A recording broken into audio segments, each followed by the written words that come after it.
तो अब देख लेते हैं हम डिज़ाइन। हमने पिछला जो वीडियो बनाया था उसमें एनालाइज़ किया था आरसीसी में जो भी स्ट्रक्चर है हमारा, उसके इंडिविजुअल स्ट्रक्चरल एलिमेंट्स को। इसमें हम क्या करेंगे, हम डिज़ाइन देखेंगे। ये हमारे लिए मुझे लगता है ज़्यादा इंपॉर्टेंट है, क्योंकि हम एक्चुअल में डिज़ाइन ही करते हैं सारे एलिमेंट्स को। जब भी हम स्ट्रक्चर में बनाते हैं उसको एनालाइज़ करना तो एक तरह से बैकग्राउंड हो गया डिज़ाइन के पहले, ठीक है।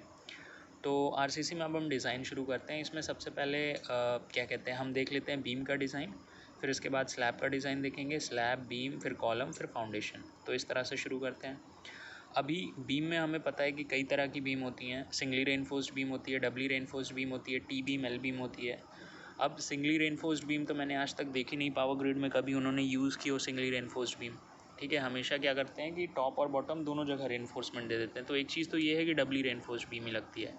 दूसरी चीज़ मुझे ऐसा लगता है कि जब कास्टिंग करते हैं ना, तो स्लैब का जो रेनफोर्समेंट होता है और बीम का रेनफोर्समेंट वो एक दूसरे के साथ ही बंधा हुआ होता है। तो कॉन्क्रीटिंग ऐसा थोड़ी है कि बीम की अलग और स्लैब की अलग हो।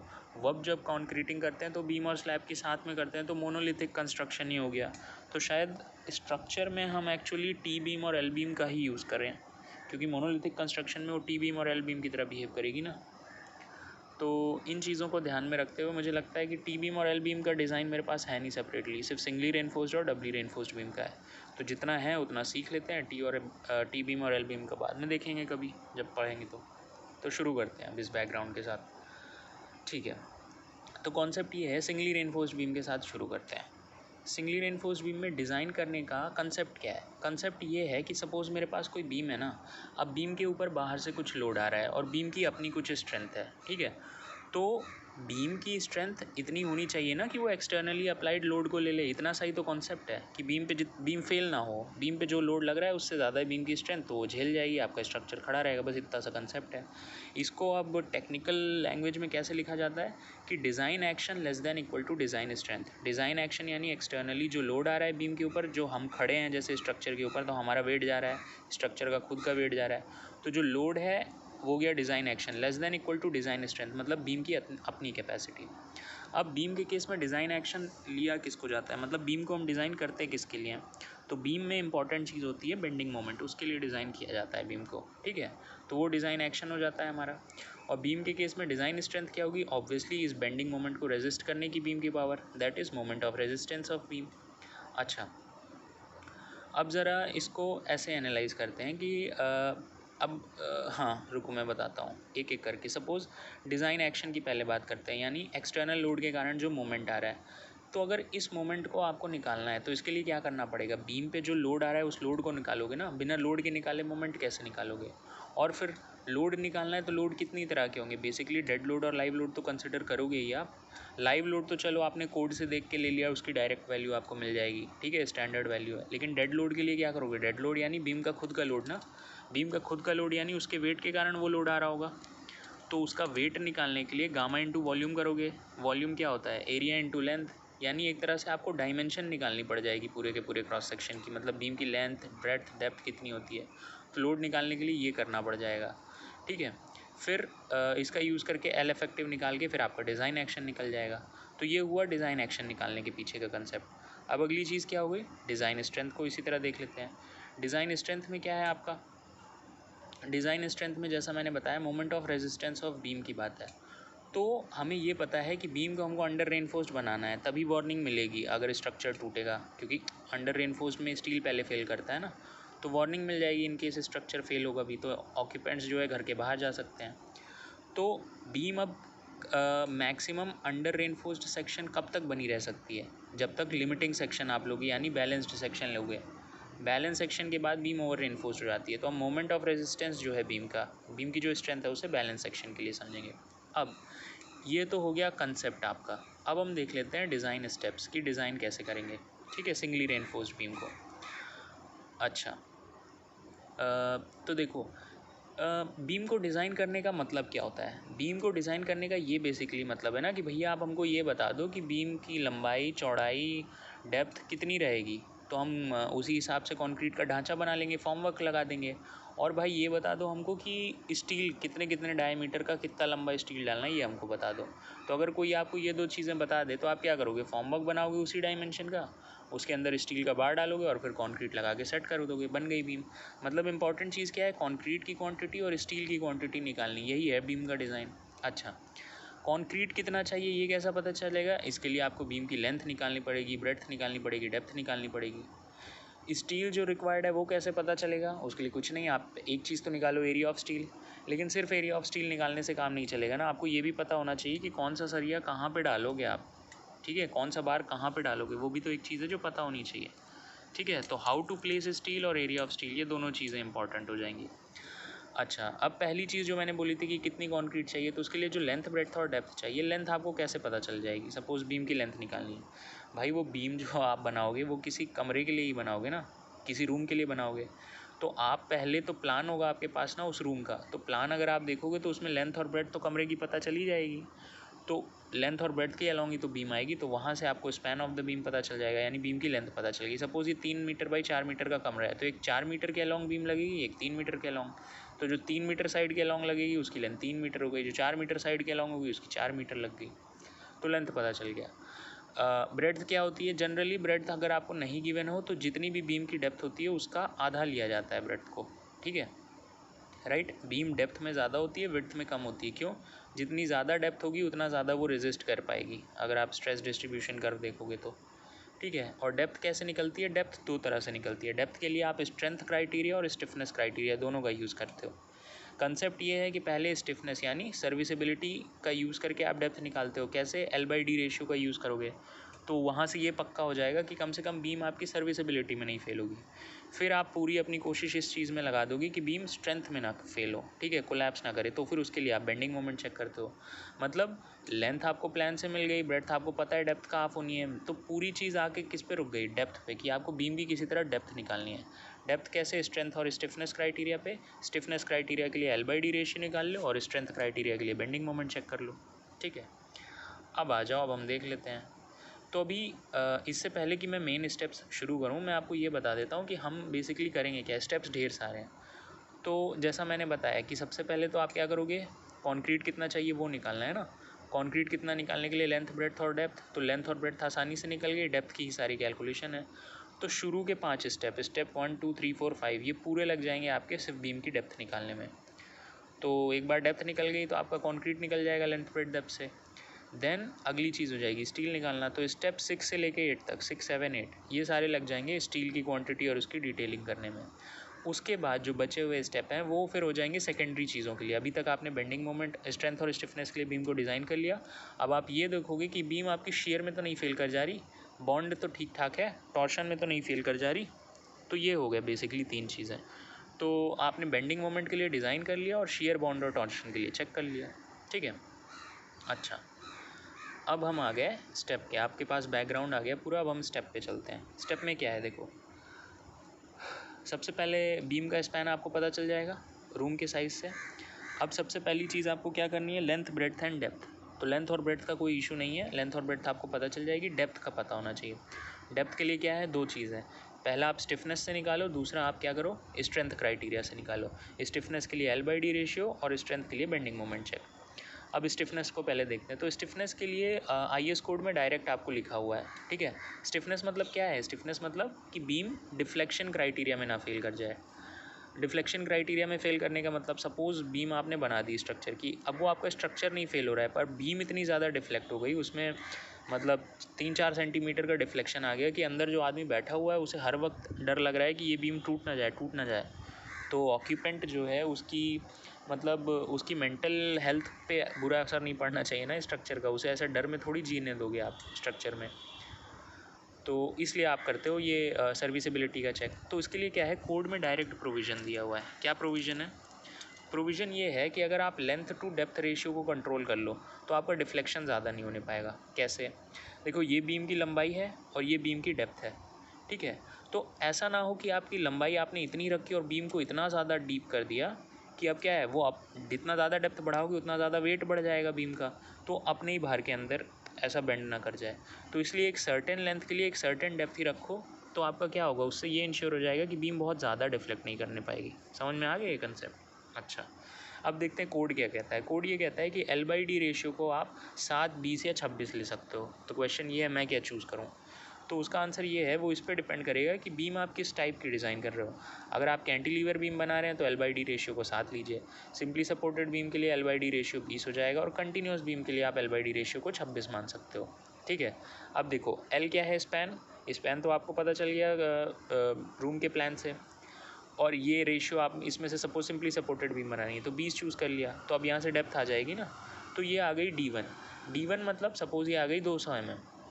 तो इससे आपको ये पता चल गया कि जब मैं बीम की डेप्थ 200 mm रखूँगा इस स्पैन के लिए, तो मेरी बीम में एक्सेसिव डिफ्लेक्शन नहीं होने पाएगा, तो मतलब सर्विसिबिलिटी में तो ठीक है। लेकिन अब आप सर्विसिबिलिटी के लिए अच्छा बना लिया और पता चले स्ट्रक्चर में लोड इतना ज़्यादा है कि वो टूट ही गया पूरा स्ट्रक्चर, तो फिर क्या करोगे उस सर्विसिबिलिटी का? सर्विसिबिलिटी तो बाद में आई ना, पहले तो स्ट्रक्चर खड़ा रहे। तो इसीलिए ये जो डेप्थ हुई यहाँ पर अभी आपकी कैलकुलेशन ख़त्म नहीं होगी। अब आपका नेक्स्ट चीज़ क्या शुरू होगा? नेक्स्ट चीज़ ये होगा कि बीम स्ट्रेंथ में ना फेल हो। तो स्ट्रेंथ के लिए हम क्या करते हैं? Bending moment check. तो बेंडिंग मोमेंट चेक में जैसा मैंने बताया था, कंसेप्ट क्या है कि design action less than equal to design strength. Design action यानी जो बीम के केस में बेंडिंग मोमेंट के लिए डिज़ाइन कर रहे हैं, तो यानी एक्सटर्नल लोड के कारण जो बेंडिंग मोमेंट आ रहा है MU, वो कम होना चाहिए किससे? बीम के अपने मोमेंट ऑफ रेजिस्टेंस से। तो बीम को हम बैलेंस सेक्शन की तरह डिज़ाइन करेंगे तो उसका moment of resistance MU limiting हो जाएगा लिमिटिंग सेक्शन के लिए, तो MU should be less then MU limiting. Balanced section के लिए MU लिमिटिंग की तो कोई दिक्कत है नहीं, आप जिस तरह का स्टील यूज़ करोगे उसके बेसिस पे MU लिमिटिंग का डायरेक्ट फॉर्मूला है। फॉर एग्जांपल Fe415 यूज़ किया तो MU लिमिटिंग डायरेक्ट 0.138 FC के BD² हो जाएगा, राइट। अच्छा, उसी तरह अगर आप ग्रेड ऑफ स्टील चेंज करोगे तो 0.133 0.148 वो आप ले लेना। एनीवे, तो क्वेश्चन ये हो गया कि मुझे किसी तरह इस डिज़ाइन एक्शन को निकालना है MU को। तो MU कैसे निकालोगे? बिना एक्सटर्नल लोड जो कि हमारे स्ट्रक्चर पर आ रहा है, बिना उस स्ट्रक्चर के आप बिना उस लोड के आप MU निकाल ही नहीं पाओगे। तो अब हम जाते हैं स्टेप 2 पे। इसीलिए हमारा स्टेप 2 क्या है कि हमको सबसे पहले लोड निकालना है स्ट्रक्चर का। तो स्ट्रक्चर का लोड कैसे निकालेंगे? बीम की लेंथ तो कितनी भी हो सकती है ना, तो हम स्टैंडर्ड कर लेते हैं कि 1 मीटर की लेंथ ऑफ बीम के लिए हम निकाल लेंगे डेड लोड। तो जो भी हमारे जितना भी किलो न्यूटन आएगा, सपोज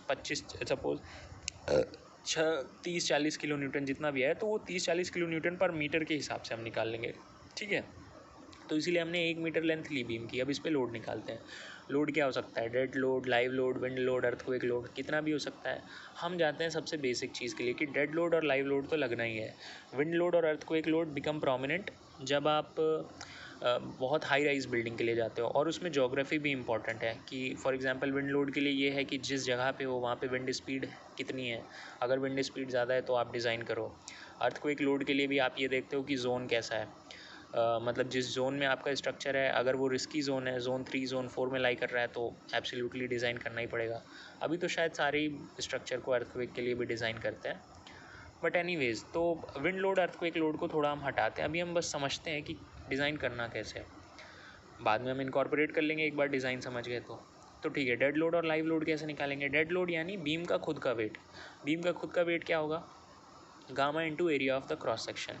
ठीक है, गामा क्या होता है? वेट बाई वॉल्यूम, और वॉल्यूम को एरिया से मल्टीप्लाई करोगे तो फिर क्या हो जाएगा? किलो न्यूटन पर मीटर में आ जाएगा। एनीवे, तो गामा क्या होता है? कंक्रीट के लिए गामा लेते हैं हम 25 किलो न्यूटन पर मीटर क्यूब। और एरिया ऑफ क्रॉस सेक्शन क्या हो जाएगा? Length, breadth, depth. तो क्रॉस सेक्शन में ब्रेड्थ और डेप्थ है, उससे मल्टीप्लाई कर दिया। तो इसको मल्टीप्लाई करने पे सपोज आ गया कितना आपका? 4 आ गया। ठीक है, तो आपका क्या हो गया? 4 किलो न्यूटन पर मीटर का डेड लोड हो गया। लाइव लोड क्वेश्चन में गिवन होता है, लेकिन अब रियल लाइफ में आपको कोई क्वेश्चन थोड़ी देगा। रियल लाइफ में तो आपको बोलेगा सीधे से आप डिज़ाइन करो स्ट्रक्चर को, क्यों? वहाँ पे कोई क्वेश्चन आंसर थोड़ी होगा। तो उसके लिए क्या है, लाइव लोड को हम शायद कोड से रेफ़र करते हैं। उसमें रेजिडेंशियल बिल्डिंग, ऑफिशियल बिल्डिंग, इस तरह से अलग अलग बिल्डिंग के लिए लाइव लोड्स की वैल्यू दी होती है, आप वहाँ से लाइव लोड ले लो। अब डेड लोड और लाइव लोड को मिला दो और इसका आप फैक्टर्ड लोड निकाल लो, यानी 1.5 से मल्टीप्लाई करोगे तो WU आ गया। ये आ गया आपका क्या? Factored load. अब एक बार लोड आ गया, इस लोड का यूज़ करके आप ये निकाल सकते हो कि बीम पे एक्सटर्नल लोड के कारण मोमेंट कितना आ रहा है। अब इसके दो तरीके हैं, देखो। एक तो ये है एवरग्रीन तरीका, ये है कि आपने बीम बना ली, आपको सपोर्ट कंडीशन पता ही है, कैंटिलीवर, सिंपली सपोर्टेड या कंटिन्यूस क्या है, उसके ऊपर आपने ये लोड लगा दिया। अब आप क्या करो? बीम का बेंडिंग मोमेंट डायग्राम बना लो। बेंडिंग मोमेंट डायग्राम बना लोगे तो अपने आप आपको पता चल जाएगा कि बीम के किस सेक्शन पे मैक्सिमम बेंडिंग मोमेंट कितना है। तो उसी मैक्सिमम यहाँ से आपको मैक्सिमम बेंडिंग मोमेंट मिल गया डिज़ाइन एक्शन। लेकिन इतनी मेहनत करने की ज़रूरत नहीं है। किस केस में? अगर स्टैंडर्ड केस आपको मिल जाए, कुछ ऐसे स्टैंडर्ड केसेस हैं जिनमें कि आपको डायरेक्टली फॉर्मूला पता है, तो आपको बेंडिंग मोमेंट डायग्राम बनाने की ज़रूरत नहीं है, तुरंत हो जाएगा। जैसे सपोज सिंपली सपोर्टेड बीम बनानी है, उस पर यूडीएल लग रहा है, तो आपको स्टैंडर्ड मतलब पहले से ही पता है कि उसका बेंडिंग मोमेंट डायग्राम बनाएंगे तो कितना आएगा maximum bending moment, MU is equal to WU L²/8, मतलब फैक्टर्ड लोड लगा के। तो यहाँ पे बेनिफिट ये है कि BMD बनाए बिना ही पता चल जाएगा। एनीवे, तो अब आपको MU पता चल गया, तो अब आपका मेन क्या हो गया, स्ट्रेंथ क्राइटेरिया के लिए check. Design action should be less than equal to design strength, MU should be less than equal to MU limiting. MU आपने ऊपर वाले से निकाल लिया, ऊपर वाले स्टेप से। MU लिमिटिंग आपको पता है बैलेंस सेक्शन के लिए हम अज्यूम करते हैं Fe415 स्टील हम डाल रहे हैं, तो 0.138 FC के BD² हो गया। अच्छा, MU की वैल्यू पता है, यहाँ पे D² है, तो यहाँ से आप डेप्थ निकाल लो, ये D पता चल गया, D2। तो एक D1 आप एक डेप्थ आपने निकाल ली, किससे, ये देख के कि बीम आपकी सर्विसेबिलिटी में ना फेल करने पाए, L/D से। दूसरी आपने डेप्थ निकाल ली बेंडिंग मोमेंट के लिए चेक करके, MU is equal to MU limiting करके, यहाँ से डेप्थ आ गई, तो D1 और D2। अब देखो यहाँ तक ये जो पूरी कैलकुलेशन हुई है, जब आपने यहाँ पर डेप्थ यूज़ की थी, तो ये कौन सी डेप्थ थी, ये वही डेप्थ तो थी जो आपने L/D वाले से निकाली है। तो यानी आपने कैलकुलेशन में ये जो D1 डेप्थ आई है ना, इसी का यूज़ किया है अभी तक, और ये D2 डेप्थ तो अभी अभी निकली है। अच्छा, तो ये D2 डेप्थ का क्या मतलब है, D2 डेप्थ का ये मतलब है कि मिनिमम हमारे बीम की D2 डेप्थ होनी चाहिए, तभी वो क्या कर पाएगी, एक्सटर्नल मोमेंट जो है उसको रेजिस्ट कर पाएगी, एक्सटर्नल लोड के कारण जो मोमेंट आ रहा है उसको रेजिस्ट कर पाएगी। मतलब इतनी डेप्थ तो होनी ही चाहिए बीम की। डेप्थ मतलब देखो, डेप्थ जितनी ज़्यादा होगी बीम की, मतलब उसमें उतना ज़्यादा कॉन्क्रीट है ना, तो जितना ज़्यादा कॉन्क्रीट होगा वो उतना ज़्यादा लोड ले पाएगा। इसीलिए बोल रहे हैं कि कम से कम D2 डेप्थ तो होनी चाहिए एक्सटर्नल लोड के कारण आ रहे हैं बेंडिंग मोमेंट को रेजिस्ट करने के लिए। अच्छा, अब अज्यूम करते हैं कि D2 मेरी कितनी आ गई, D1 आई थी 200 mm, और या रुक जाओ, D1 जैसे सपोज़ कर लेते हैं 300 mm आई है, और D2 सपोज़ 250 mm आई है। इसका मतलब क्या है कि अगर मेरी 250 mm डेप्थ हो बीम की, तो वो सेफ़ हो जाएगी, वो मतलब एक्सटर्नल लोड को ले लेगी, एक्सटर्नल लोड के कारण आ रहे मोमेंट को ले लेगी। लेकिन मैंने पूरी कैलकुलेशन किस डेप्थ से की है, 300 mm की डेप्थ से। तो ये चीज़ सही है ना, कि जब मेरे को सिर्फ 200 ही mm चाहिए और मैंने जो कैलकुलेशन की है वो 300 mm डेप्थ अज्यूम करके की है, तो ये तो अच्छा ही है ना। 300 mm डेप्थ बेंडिंग मोमेंट तो ले ही लेगी और वो स्टिफनेस को भी सेटिस्फाई कर देगी। तो अगर जिस डेप्थ को मैंने यूज़ किया है ऑलरेडी कैलकुलेशन में, मतलब स्टिफनेस के लिए जो डेप्थ थी D1, अगर वो D2 से ज़्यादा है तब तो मेरा स्ट्रक्चर कूल है। दिक्कत तब आएगी कि जब स्टिफनेस के लिए जो डेप्थ ली थी ना D1 वाली, ये सपोज़ 200 mm ही थी, 200 mm का यूज़ करके आपने लोड निकाल लिया और पता चला आपको डेप्थ चाहिए 300 mm, तो फिर वो फेल हो जाएगा। तो इससे सीखा क्या हमने कि जो D1 डेप्थ आई है, यानी स्टिफनेस क्राइटेरिया से जो डेप्थ आई है, अगर वो स्ट्रेंथ क्राइटेरिया से आई हुई डेप्थ से कम है तो फिर वो गलत है, क्योंकि फिर आपके पास सफिशिएंट डेप्थ ही नहीं है एक्सटर्नल मोमेंट को रेजिस्ट करने के लिए। लेकिन अगर स्टिफनेस क्राइटेरिया से आई हुई डेप्थ जो है वो बेंडिंग मोमेंट के लिए जो डेप्थ चाहिए उससे ज़्यादा है, तो ठीक है, आपने ऑलरेडी ज़्यादा डेप्थ लेके कंसिडर किया हुआ है, तो आपका ये चीज़ हो गया। इस तरह से यहाँ पर क्या हो गया, एक साइक्लिकल नेचर हो गया, ट्रायल एंड एरर वाला मेथड आ गया। आपको तब तक ये चीज़ करनी है जब तक D1 D2 से ज़्यादा नहीं हो। सपोज़ ऐसा हुआ कि यहाँ पे सिर्फ आपकी क्या है, आपने 200 mm की डेप्थ ली थी और पता चला कि बेंडिंग मोमेंट को रेजिस्ट करने के लिए तो 300 mm डेप्थ चाहिए, तो आप नेक्स्ट स्टेप में क्या करोगे, नेक्स्ट स्टेप में इस डेप्थ को बढ़ा दो, और क्या, इस डेप्थ को आप ज़्यादा अज्यूम करो, फिर पूरा कैलकुलेट करो, अब देखो कि D2 कितना आता है। तो आप ये तब तक करते रहना जब तक आपका D1 D2 से ज़्यादा नहीं हो जाए। तो अब इस ट्रायल एंड एरर वाले मेथड के बाद आपके पास क्या आ जाएगी, बीम की डेप्थ आ जाएगी। तो आपके पास बीम की लेंथ आ गई, ब्रेड्थ आ गई, डेप्थ आ गई, तो यानी इन तीनों चीज़ों को पता चल गया, तो आपको पता चल गया कितना कॉन्क्रीट डालना है। ठीक है, नेक्स्ट चीज़ आ गई स्टील निकालनी, राइट, कि स्टील कितना डलेगा। तो एरिया ऑफ स्टील निकालने का क्या है फॉर्मूला, आप मोमेंट ऑफ रेजिस्टेंस का ही यूज़ करके एरिया ऑफ स्टील निकाल सकते हो। मोमेंट ऑफ रेजिस्टेंस क्या होता है, फोर्स इंटू डिस्प्लेसमेंट, या तो C/Z करो या T/Z करो। लेकिन आपको पता है कि टेंशन के फॉर्मूले में AST आता है, T is equal to 0.87 FY/AST, इसलिए हम यूज़ करेंगे moment of resistance is equal to T/Z। T की जगह 0.87 FY इंटू AST रख दो, AST निकालना है। Z की जगह रख दो D-0.42 इंटू XU। लेकिन क्वेश्चन ये है कि अभी तक XU तो निकाला ही नहीं, डेप्थ तो फिर भी निकाल ली, ये डेप्थ इफेक्टिव डेप्थ है, कवर माइनस करना पड़ेगा। एनीवे, तो XU तो निकाला ही नहीं, तो आप XU को रिप्लेस कैसे करोगे, C is equal to 0.36 FC के B इंटू XU से XU की वैल्यू यहाँ पे निकाल के रखोगे। तो देख रहे हो ये लंबा प्रोसीजर बनता जा रहा है। इसलिए क्या है, आप कंसेप्ट के हिसाब से तो ये याद रखो, लेकिन AST यानी स्टील निकालने का डायरेक्ट फॉर्मूला याद रख लो। क्या है डायरेक्ट फॉर्मूला, उसको याद करने की ट्रिक है कि A S T is equal to some constant into some constant multiplied by 2 बार 1 में से माइनस करना है। 1 माइनस अंडर रूट फिर से 1 माइनस 4.6, मतलब अब 1 में से कुछ माइनस हो रहा है तो ये भी एक कांस्टेंट होगा ना। तो एक तरह से बेसिकली 2 कांस्टेंट क्वांटिटीज़ को आपने मल्टीप्लाई किया है। तो एरिया की यूनिट कैसे आएगी, बी इंटू डी, इसलिए लास्ट में करना पड़ेगा। अब इस बैकग्राउंड के बाद इस फॉर्मूले को देखते हैं, याद हो जाएगा। A S T is equal to half of यानी 0.5 F C K by F Y concrete by steel into 1 minus under root 1 minus 4.6 M U by F C K B D square, ये पूरी चीज़ constant है, into B into D. बस यहाँ से area of steel आ गया आपका। अच्छा, अब आपने क्या कर लिया, एरिया ऑफ स्टील भी निकाल लिया, कंक्रीट भी निकाल लिया। अब ये है कि यार सिर्फ आपको कोई ये बता दे, सपोज़ ये एरिया ऑफ स्टील कितना आ गया, ये एरिया ऑफ स्टील आपका आ गया 1000 mm²। तो अगर आप जो साइट पे काम कर रहा है बंदा उसको बोलोगे 1000 mm का स्क्वायर का सरिया डाल दो बीम में, तो वैसे थोड़ी होगा यार, मतलब वो उसको थोड़ी समझ में आएगा। उसको तो आपको ये बताना पड़ेगा ना कि कितने mm का बार साहब मुझे कहाँ कहाँ पे लगाना है, आप एक ड्राइंग में बना के दे दीजिए, मैं वैसे वैसे फिट कर दूँगा, राइट। उसको ये पता होना चाहिए। तो ये तो आपकी समझ के लिए है। तो अब ये देखते हैं कि डिटेलिंग कैसे होती है क्रॉस सेक्शन की, ठीक है। ये तो टोटल एरिया ऑफ स्टील आ गया। अब हम ये डिसाइड करेंगे कि इसको क्रॉस सेक्शन में कैसे कैसे प्लेस करना है। तो डिटेलिंग के लिए फंडा वही है, आपके पास निमोनिक क्या है, डांस बार्स। डांस बार्स यानी डी फॉर क्या हो गया, डाया हो गया, A for area of steel हो गया, N for number of bars हो गया, और S for spacing of bars. तो अब एक एक करके इसको थोड़ा सा एक्सप्लोर करते हैं। देखो, डाया की बात करते हैं सबसे पहले। सपोज़ आपका 1000 mm² का एरिया आया था, ठीक है। टेक्निकली तो बोला जाए कि ये चीज़ बाद में आनी चाहिए। चलो पहले हम एरिया की बात कर लेते हैं। मैं रीज़न देता हूँ क्यों।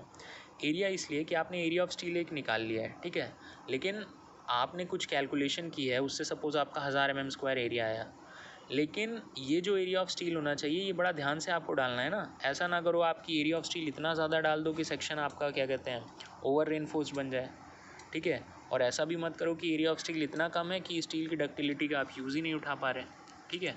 बहुत ज़्यादा स्टील डाल दोगे तो भी कंक्रीट पहले फेल करेगा, और बहुत कम स्टील डाल दोगे तो भी ऐसा हो जाएगा कि इतना कम है स्टील की वो तो उतनी डक्टिलिटी प्रोवाइड ही नहीं कर पा रहा। तो इसलिए स्टील कितना आप डाल रहे हो उसकी एक लिमिट डिसाइडेड है कि मिनिमम इतना सरिया डलना चाहिए, मैक्सिमम इतना स्टील डलना चाहिए। तो आप ये तो देख लो कि आपने जो कैलकुलेशन से निकाला है 1000 mm² वो इन लिमिट्स के बीच में लाई कर रहा है। तो क्वेश्चन है, ठीक है भाई चेक कर लेते हैं, लेकिन आप बताइए तो ए एस टी मिनिमम और ए एस टी मैक्सिमम है कितना। तो बताते हैं। ए एस टी का क्या मतलब है, टेंशन स्टील। ए एस यानी एरिया ऑफ स्टील और टी मतलब टेंशन। तो टेंशन स्टील देख लेते हैं। मिनिमम के लिए आपका आई एस कोड में दिया है फॉर्मूला कि A S T minimum by B D is equal to 0.85 by F Y. अब यहाँ पे बी डी आपको पता है क्रॉस सेक्शन की dimension, F Y grade of steel पता है, ए एस टी मिनिमम आ जाएगा। नेक्स्ट देखते हैं मैक्सिमम एरिया ऑफ स्टील कितना होना चाहिए। टेंशन स्टील जो भी ग्रॉस क्रॉस सेक्शनल एरिया है बी इंटू डी उसका 4%, ठीक है। यहाँ पे जो स्मॉल डी है ये इफेक्टिव डेप्थ है, ये है capital D minus clear cover होगा शायद, ठीक है। और यहाँ पर क्या है, ग्रॉस एरिया का 4% लेना है आपको, ठीक है। तो ये हो गया आपका, यहाँ से पता चल गया आपको एस टी मिनिमम। तो आप देख लो आपका 1000 mm² इन दोनों लिमिट के बीच में आ रहा है कि नहीं आ रहा है, तो चिल है, कोई दिक्कत नहीं है। अब क्वेश्चन ये है मिनिमम का क्राइटेरिया क्यों है कि मिनिमम इतना स्टील होना ही चाहिए। वो इसलिए है कि जिससे आरसीसी बीम के सडन फेलियर को अवॉइड किया जा सकते हैं। क्योंकि अगर बहुत ही कम स्टील आपने डाल दिया तो हो सकता है वो उतनी डक्टिलिटी प्रोवाइड ही ना कर पाए कि स्ट्रक्चर फेल हो तो वार्निंग ना आए, तो एक बार की फेल कर जाए वो। और मैक्सिमम एरिया ऑफ स्टील इसलिए है कि अगर आप इस स्टील से ज़्यादा स्टील डालोगे तो स्टील इतना बढ़ जाएगा और कंक्रीट इतना कम हो जाएगा कि जब लोड पड़ेगा तो कंक्रीट पहले फेल हो जाएगा, ठीक है। तो इसलिए ये क्राइटेरिया हो गया। अच्छा, इस चीज़ के साथ एक चीज़ को और याद रखो कि मैं अभी आपको बता रहा हूँ सिंगली रेनफोर्स्ड बीम के बारे में। सिंगली रेनफोर्स्ड बीम यानी सिर्फ टेंशन साइड में आपने स्टील दिया है, लेकिन जैसा डबली रेनफोर्स्ड बीम है तो उसमें तो कंप्रेशन साइड भी आप स्टील दोगे ना। तो अगर डबली रेनफोर्स्ड बीम बनाओगे तो उसमें कंप्रेशन स्टील के भी मिनिमम मैक्सिमम रिक्वायरमेंट होने चाहिए। तो कंप्रेशन स्टील का मिनिमम रिक्वायरमेंट होता है 0% कि आप नहीं भी दो तो भी चलेगा, और मैक्सिमम रिक्वायरमेंट कितना होना चाहिए कि 4% of the total cross section area से ज़्यादा नहीं होना चाहिए। एनीवे, तो अब आपने ये देख लिया कि आपने जो एरिया ऑफ स्टील निकाला था सपोज़ 1000 mm² अपनी कैलकुलेशन से, वो स्टील की टेंशन स्टील की मिनिमम और मैक्सिमम लिमिट के अंदर लाई कर रहा है कि नहीं लाई कर रहा है, तो बहुत अच्छा, आगे बढ़ो। तो डांस बार्स इसमें एरिया कंप्लीट कर लिया, डी, अब डी फॉर डाया। अच्छा, अब सपोज़ ये एरिया ऑफ स्टील मेरा 1000 mm² आया, तो 1000 mm² तो यार मतलब ये तो टोटल एरिया ऑफ स्टील है ना। आप मुझे ये बताओ कि एक एक बार कितने का होगा। मार्केट में आपको टोटल सरिया थोड़ी मिलेगा, 1000 mm² एरिया का सरिया लाए डाल दिए, वो तो आपको छोटे छोटे बार्स के रूप में मिलेगा ना। तो वो कैसे पता चलेगा। तो आप क्या करो, आप डाई ऑफ बार को अज्यूम कर लो ना। सपोज़ 1000 mm² आपको टोटल एरिया ऑफ स्टील डालना है। आप ये अज्यूम कर लो कि मैं इसमें डालूंगा 10 mm बार का डाया, 10 mm डाया का बार। तो उस 10 mm जिसका डाया है क्रॉस सेक्शन का, उसका एरिया निकाल लो। तो एरिया क्या होगा, π/4 × 10 का स्क्वायर। अज्यूम कर लेते हैं थोड़ी देर के लिए कि ये कितना आएगा। अज्यूम कर लेता हूँ कि ये 100 mm² सपोज़ आया एक डाया का एरिया, और आपको देना है 1000। तो ईजी नहीं क्या हो गई कैलकुलेशन, 1000/100 किया तो यानी 10 बार डालने पड़ेंगे आपको 10 mm डाया के, बस। तो आपको ये पता चल गया। अब आप कम से कम ये ला सकते हो कि मार्केट से 10-10 mm की सरिया ले आए। तो डाया हो गया, एरिया हो गया। क्वेश्चन है नंबर, कि कितने नंबर ऑफ़ बार्स आप लेके आओगे। तो नंबर ऑफ़ बार्स आपको बता ही दिया। एक बार डाया आपने फिक्स किया कि सपोज़ 10 mm की डाया को डालना है, उसका एरिया निकाल लिया आपने π/4 × 10²। तो अब टोटल एरिया ऑफ स्टील जो 1000 mm² चाहिए डिवाइडेड बाई एक बार का डाया, एक बार का एरिया कितना है, उससे डिवाइड करोगे तो नंबर ऑफ़ बार्स आ जाएंगे। तो आप इतना कर ले जाओगे कि मार्केट में शॉपकीपर के पास जाके उसे ये बोल दोगे कि भैया 10 mm के 10 बार 15 बार जितने भी चाहिए वो ले आए। अच्छा, अब उसको साइड पे ले आके रख दिया आपने, फॉर्म वर्क बिल्कुल बना हुआ है। अब उसके अंदर ये देखना है कि इन 10 बार को कैसे डालें। ऐसे ही फेंक दें क्या फॉर्म वर्क के अंदर, नहीं, उसका तरीका होगा ना कि कहाँ कहाँ पे उन बार्स को रखना है। तो वो हमको पता चलेगा स्पेसिंग से। तो नेक्स्ट चीज़ हम देख लेते हैं कि स्पेसिंग कैसे निकालनी है। ठीक है, तो स्पेसिंग निकालने का फॉर्मूला क्या है, spacing is equal to 1000/AST × AST। लेकिन ये समझ नहीं आया ये फॉर्मूला कहाँ से आ गया इस टाइप का। इसका डेरिवेशन देखो, स्पेसिंग क्या हो जाएगी। आपको ये पता चल गया कि कितने नंबर ऑफ बार्स आपको प्लेस करने हैं। अज्यूम करते हैं बीम के क्रॉस सेक्शन के अंदर आपको 4 बार प्लेस करना है। ठीक है, तो आप क्या करो, स्पेसिंग कितनी हो जाएगी 1000/n। ठीक है, 1000/n। अब n क्या है, नंबर ऑफ बार्स है। तो नंबर ऑफ बार्स कैसे मिलेगा, AST यानी टोटल एरिया ऑफ स्टील क्या होगा, number of bars into AST। मतलब एक बार का कितना एरिया है मल्टीप्लाइड बाई उस तरह के कितने बार हैं, that will be equal to total area of steel. तो यहाँ से n आ जाएगा AST/AST। तो वो जब आप पुट करोगे AST/AST तो स्पेसिंग का फॉर्मूला हो जाएगा 1000/AST × AST। अब AST मतलब टोटल एरिया ऑफ स्टील, ये तो आपने प्रीवियस स्टेप में ही निकाल लिया है कैलकुलेशन से। और AST आपने कैसे निकाला, π/4 × d²। आपने अज्यूम कर लिया कि सपोज़ मैं 10 mm का बार डाल रहा हूँ, तो उसका एरिया ऑफ क्रॉस सेक्शन आपने निकाल लिया। तो यहाँ से बेसिकली आपने स्पेसिंग निकाल ली। अब स्पेसिंग के साथ भी वही चीज़ है कि भाई ये तो आपकी कैलकुलेशन है, आपने अपना दिमाग लगा के निकाला कि सपोज़ मतलब अज्यूम कर लेते हैं 200 mm की स्पेसिंग सपोज़ आपने ये कैलकुलेट कर ली कि 200 mm की स्पेसिंग पे मुझे बार्स को डालते जाना है। ठीक है, लेकिन अब आप ये तो देखो कि ऑलरेडी कुछ क्राइटेरिया फिक्स है कि ऐसा नहीं स्पेसिंग आपका जितना मन करे आप उतना स्पेसिंग डाल दोगे, राइट। स्पेसिंग की कुछ लिमिट होगी ना कि मिनिमम इतनी स्पेसिंग होनी चाहिए, मैक्सिमम इस स्पेसिंग से ज़्यादा नहीं होना चाहिए। तो क्वेश्चन ये क्यों होनी चाहिए क्राइटेरिया, मिनिमम स्पेसिंग का क्राइटेरिया क्यों होना चाहिए। ऐसा क्यों नहीं है कि बार को मैं सटा के रख दूँ। देखो, आपने ये बार रखा, उसके बाद अगला बार थोड़ी डिस्टेंस छोड़ के, उनके बीच में मिनिमम स्पेसिंग तो होनी चाहिए कि कॉन्क्रीट घुस सके उसके बीच में। कॉन्क्रीट घुसेगा तभी तो कॉन्क्रीट और स्टील बार्स के बीच में बॉन्ड अच्छा बनेगा, राइट। तो मिनिमम स्पेसिंग इसलिए की जाती है कि कम से कम कॉन्क्रीट तो घुस सके दो बार्स के बीच में। मैक्सिमम स्पेसिंग मतलब ये है कि ऐसा ना करो कि एक बार आपने यहाँ रखा, दूसरा बार आपने 1 मीटर दूर रख दिया, क्योंकि तब इतनी ज़्यादा स्पेसिंग हो गई उसके बीच में कि बीच वाला कॉन्क्रीट प्लेन कॉन्क्रीट की तरह ही बिहेव करने लगेगा। वो RCC रेनफोर्स्ड थोड़ी रहा वो बीच वाला कॉन्क्रीट। तो अगर मतलब लोड लगेगा वहाँ पे तो तुरंत उसमें बेंडिंग के कारण क्रैक मार देगा वो, क्योंकि वहाँ पे कोई स्टील ही नहीं है रेजिस्ट करने के लिए। इसलिए मैक्सिमम स्पेसिंग कितनी रखी जाती है कि 300 mm, कि एक बार से दूसरे बार के बीच की डिस्टेंस 300 mm से ज़्यादा दूर मत रखना, वरना उसके बीच का कॉन्क्रीट प्लेन कॉन्क्रीट की तरह बिहेव करने लगेगा। ऐसा होगा कि सपोज़ वहाँ पे कोई स्टील ही नहीं दिया है। ठीक है, तो आपने क्या कर लिया, इस स्टेप में एरिया ऑफ स्टील निकाल लिया। फिर आपने ये देख लिया कि भैया आपकी कैलकुलेटेड स्टील मिनिमम और मैक्सिमम एरिया ऑफ स्टील की लिमिट में है कि नहीं। फिर आपको ये पता चल गया कि कितने डाया के कितने बार मुझे लाने हैं, नंबर ऑफ़ बार्स भी आपने निकाल लिया, डाया बार भी अज्यूम कर लिया। नेक्स्ट ये था कि उसको साइड पे लाने के बाद ये देखना था कि फॉर्म वर्क के अंदर कहाँ कहाँ पे लगाना है, तो उसके लिए आपने स्पेसिंग देख ली। ठीक है, तो ये आपकी क्या हो गई, डिटेलिंग भी हो गई। तो बेसिकली आपने क्या कर लिया, आपने ये निकाल लिया, लेंथ ब्रेड्थ और डेप्थ निकाल ली, कॉन्क्रीट पता चल गया कितना लगेगा, एरिया ऑफ स्टील निकाल लिया, उसकी डिटेलिंग कर दी। तो ये दो काम आपने कर दिए। तो बेसिकली आपका बेंडिंग मोमेंट के लिए सब कुछ हो गया है काम। जो मेन चीज़ जिसके लिए बीम को डिज़ाइन करते हैं बेंडिंग मोमेंट, उसके लिए आपने सारा डिज़ाइन प्रोसेस ख़त्म कर दिया है। नेक्स्ट स्टेप क्या आएगा, अब कुछ चीज़ों के लिए चेक किया जाता है, ठीक है। आप बीम को शियर के लिए भी डिज़ाइन करते हो और कुछ चीज़ों के लिए चेक कर लेते हो। तो आप क्या करोगे, बीम को सबसे पहले चेक करोगे कि कहीं शियर के कारण तो क्रैक ना आ जाए। शियर के कारण जनरली फेलियर नहीं होता है बीम का, बेंडिंग मोमेंट के कारण होता है, बट शियर के कारण क्रैक्स आ सकते हैं। तो अगेन क्रैक्स आएंगे तो वो एक सर्विसेबिलिटी का डिफेक्ट है, मतलब लोगों को अच्छा नहीं लगेगा ना उनकी बीम अगर क्रैक मार रही है घर की। तो आप चेक कर लो कि शियर में आपके कारण कोई दिक्कत ना आने पाए। फिर नेक्स्ट चीज़ क्या है, चेक कर लो बॉन्ड के लिए और डेवलपमेंट लेंथ के लिए। तीसरी चीज़ चेक कर लो टॉर्शन के लिए। तो इन तीनों चीज़ों के लिए देख लो, शियर के लिए शियर रेनफोर्समेंट प्रोवाइड कर देना अगर दिक्कत कर रहा है, टॉर्शन के कारण आप टॉर्शन रेनफोर्समेंट प्रोवाइड कर देना दिक्कत कर रहा है, और बॉन्ड और डेवलपमेंट लेंथ को इसी तरह अलग से देख लेना, ठीक है। अच्छा, तो अब हम इन पर एक एक कर आएंगे, ठीक है। देखते हैं कि क्या होगा। टॉर्शन के लिए मैं थोड़ा सा अभी कवर कर देता हूँ जो जनरल रिक्वायरमेंट है, और फिर बाद में भी देख लेंगे, ठीक है। टॉर्शन में क्या है, टॉर्शन के लिए आप साइड में रेनफोर्समेंट डालते हो। टॉप और बॉटम में रेनफोर्समेंट हो गया, और साइड में आप किस लिए डालते हो, टॉर्शन के लिए।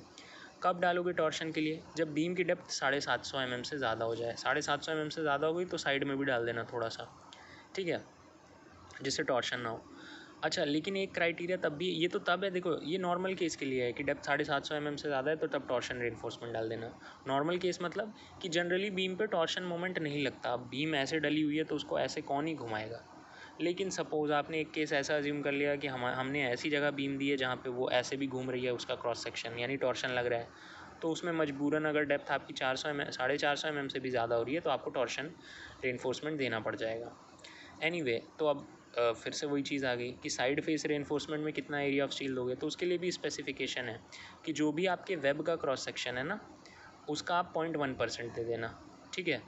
और अब वेब के क्रॉस सेक्शन का क्या मतलब है कि ये बीम है, बीम की ब्रेड्थ हो गई, डेप्थ हो गई। अगर रेक्टेंगुलर बीम है तब तो कोई दिक्कत नहीं है, ये टी बीम और आई बीम उसके केस में वेब का कुछ मतलब है।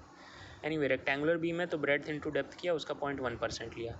अब सपोज़ ये वैल्यू कितनी आ गई, ये वैल्यू आ गई, अज्यूम करते हैं 200 mm²। तो अब उस 200 mm² को क्या करोगे, सपोज़ ये बीम है तो एक ही ओर लगा दोगे क्या, नहीं, उस 200 mm² को आधा आधा बांटोगे, 100 mm² एक साइड लगा देना, 100 mm² एक साइड लगा देना। यही वो कह रहे हैं कि जो भी आएगा उसको इक्वली डिस्ट्रीब्यूट कर देना दोनों साइड पे। अब क्वेश्चन ये, टॉर्शन रेनफोर्समेंट प्रोवाइड करने की ज़रूरत क्या है। इसका पर्पज़ यही है कि स्टिरअप तो ना बकल कर जाए आपका। देखो 750 mm इस डायग्राम से समझो, सपोज़ बीम की डेप्थ 750 mm से ज़्यादा बढ़ गई, आपने टॉप रेनफोर्समेंट दिया है, बॉटम रेनफोर्समेंट दिया है, और इसको स्टिरअप से बांध दिया है, ठीक है। स्टिरअप आपकी शेयर रेजिस्ट कर लेगा, और ये बात जो है जो भी बेंडिंग मोमेंट है उन सब चीज़ों को रेजिस्ट कर लेंगे।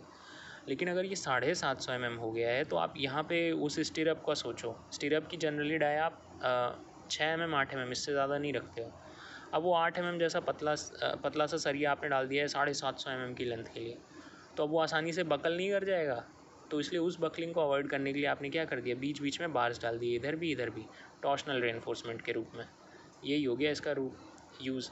Torsional reinforcement side face reinforcement इसलिए भी प्रोवाइड करते हैं जिससे बकलिंग ऑफ स्टिरअप्स को अवॉइड किया जा सके, या फिर शेयर रेनफोर्समेंट की बकलिंग को अवॉइड किया जा सके।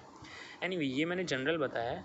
अभी हम ये देखेंगे कि शेयर के लिए कैसे चेक करना है, या शेयर रेनफोर्समेंट कैसे डिज़ाइन करना है, बॉन्ड और डेवलपमेंट लेंथ के लिए बीम को कैसे चेक करना है, और बीम में टॉर्शन के लिए उसको कैसे डिज़ाइन करना है, ठीक है। तो अब हम देख लेते हैं ज़रा स्लैब का डिज़ाइन, कि स्लैब को कैसे डिज़ाइन करना है। तो स्लैब का डिज़ाइन मैं बोलूँ तो बहुत ज़्यादा सिमिलर है किसके डिज़ाइन के, बीम के डिज़ाइन के। बस ये है, थोड़ा सा अंतर कहाँ पे हो जाता है, थोड़ा सा अंतर हो जाता है बेंडिंग मोमेंट के कैलकुलेशन में। जहाँ बीम में हम बेंडिंग मोमेंट डायग्राम बना के मैक्सिमम बेंडिंग मोमेंट निकाल रहे थे, स्लैब के केस में हमारे पास बेंडिंग मोमेंट कोएफिशिएंट्स होते हैं, उन कोएफिशिएंट का यूज़ करके हम मैक्सिमम बेंडिंग मोमेंट निकालते हैं। तो एक छोटा सा चेंज ये आएगा। दूसरा, जो हम बीम में हम स्टिरअप प्रोवाइड करते थे, यानी बीम में हम शेयर रेनफोर्समेंट के लिए भी उसको डिज़ाइन कर देते थे, स्लैब में हम किसी भी तरह का शेयर रेनफोर्समेंट नहीं प्रोवाइड करते हैं। तो स्लैब में शेयर रेनफोर्समेंट नहीं प्रोवाइड करते तो ये तो घाटा हो गया स्लैब का, कुछ और देते हो स्लैब में।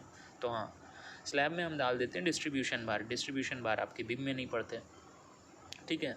तो यही दो छोटे मोटे डिफरेंस हैं जो स्लैब में और बीम में होते हैं। अच्छा, अब स्लैब में क्या है, आपके दो टाइप के स्लैब हमको डिज़ाइन करने होते हैं, 1 वे स्लैब और 2 वे स्लैब। अब ये हमने एनालिसिस में भी कंप्लीट किया है, लेकिन एक बार थोड़ा सा देख लेते हैं 1 वे स्लैब और 2 वे स्लैब का, ठीक है। तो 1 वे स्लैब और 2 वे स्लैब में सबसे पहले लोड ट्रांसफ़र का अंतर होता है। जैसे ये 1 वे स्लैब है, तो इसमें मतलब क्या होगा, सबसे पहली चीज़ तो ये है कि वन वे स्लैब में जो लोड ट्रांसफ़र होता है वो देखिए, जैसे सपोज़ ये स्लैब है और ये इस और इस जगह पे सपोर्टेड है, तो इन्हीं दोनों वॉल्स पर या इन्हीं दोनों बीम्स पर लोड जाएगा। जबकि टू वे स्लैब में कैसा है, ट्रायंगुलर और ट्रेपेजॉइडल डिस्ट्रीब्यूशन होता है। जो ट्रेपेजॉइडल डिस्ट्रीब्यूशन होता है वो लॉन्गर साइड यानी LY पर होता है, और जो ट्रायंगुलर डिस्ट्रीब्यूशन ऑफ लोड होता है वो शॉर्टर साइड यानी LX पर होता है। ठीक है। अच्छा, फिर दूसरी चीज़, अगर वन वे स्लैब है मतलब वन वे यानी एक लेंथ बहुत बड़ी है, तो यानी LY/LX ग्रेटर दैन 2 होगा अगर तो LY अगर LX के दुगना से भी ज़्यादा है, मतलब एक लेंथ बहुत प्रोमिनेंट बन गई, तो आपका वो वन वे स्लैब कहलाएगा। ठीक है। अब LY/LX में LY तो ऑलरेडी बड़ी साइड है, तो LX जो छोटी वाली साइड है उसी को हम स्पैन ऑफ स्लैब मान लेते हैं।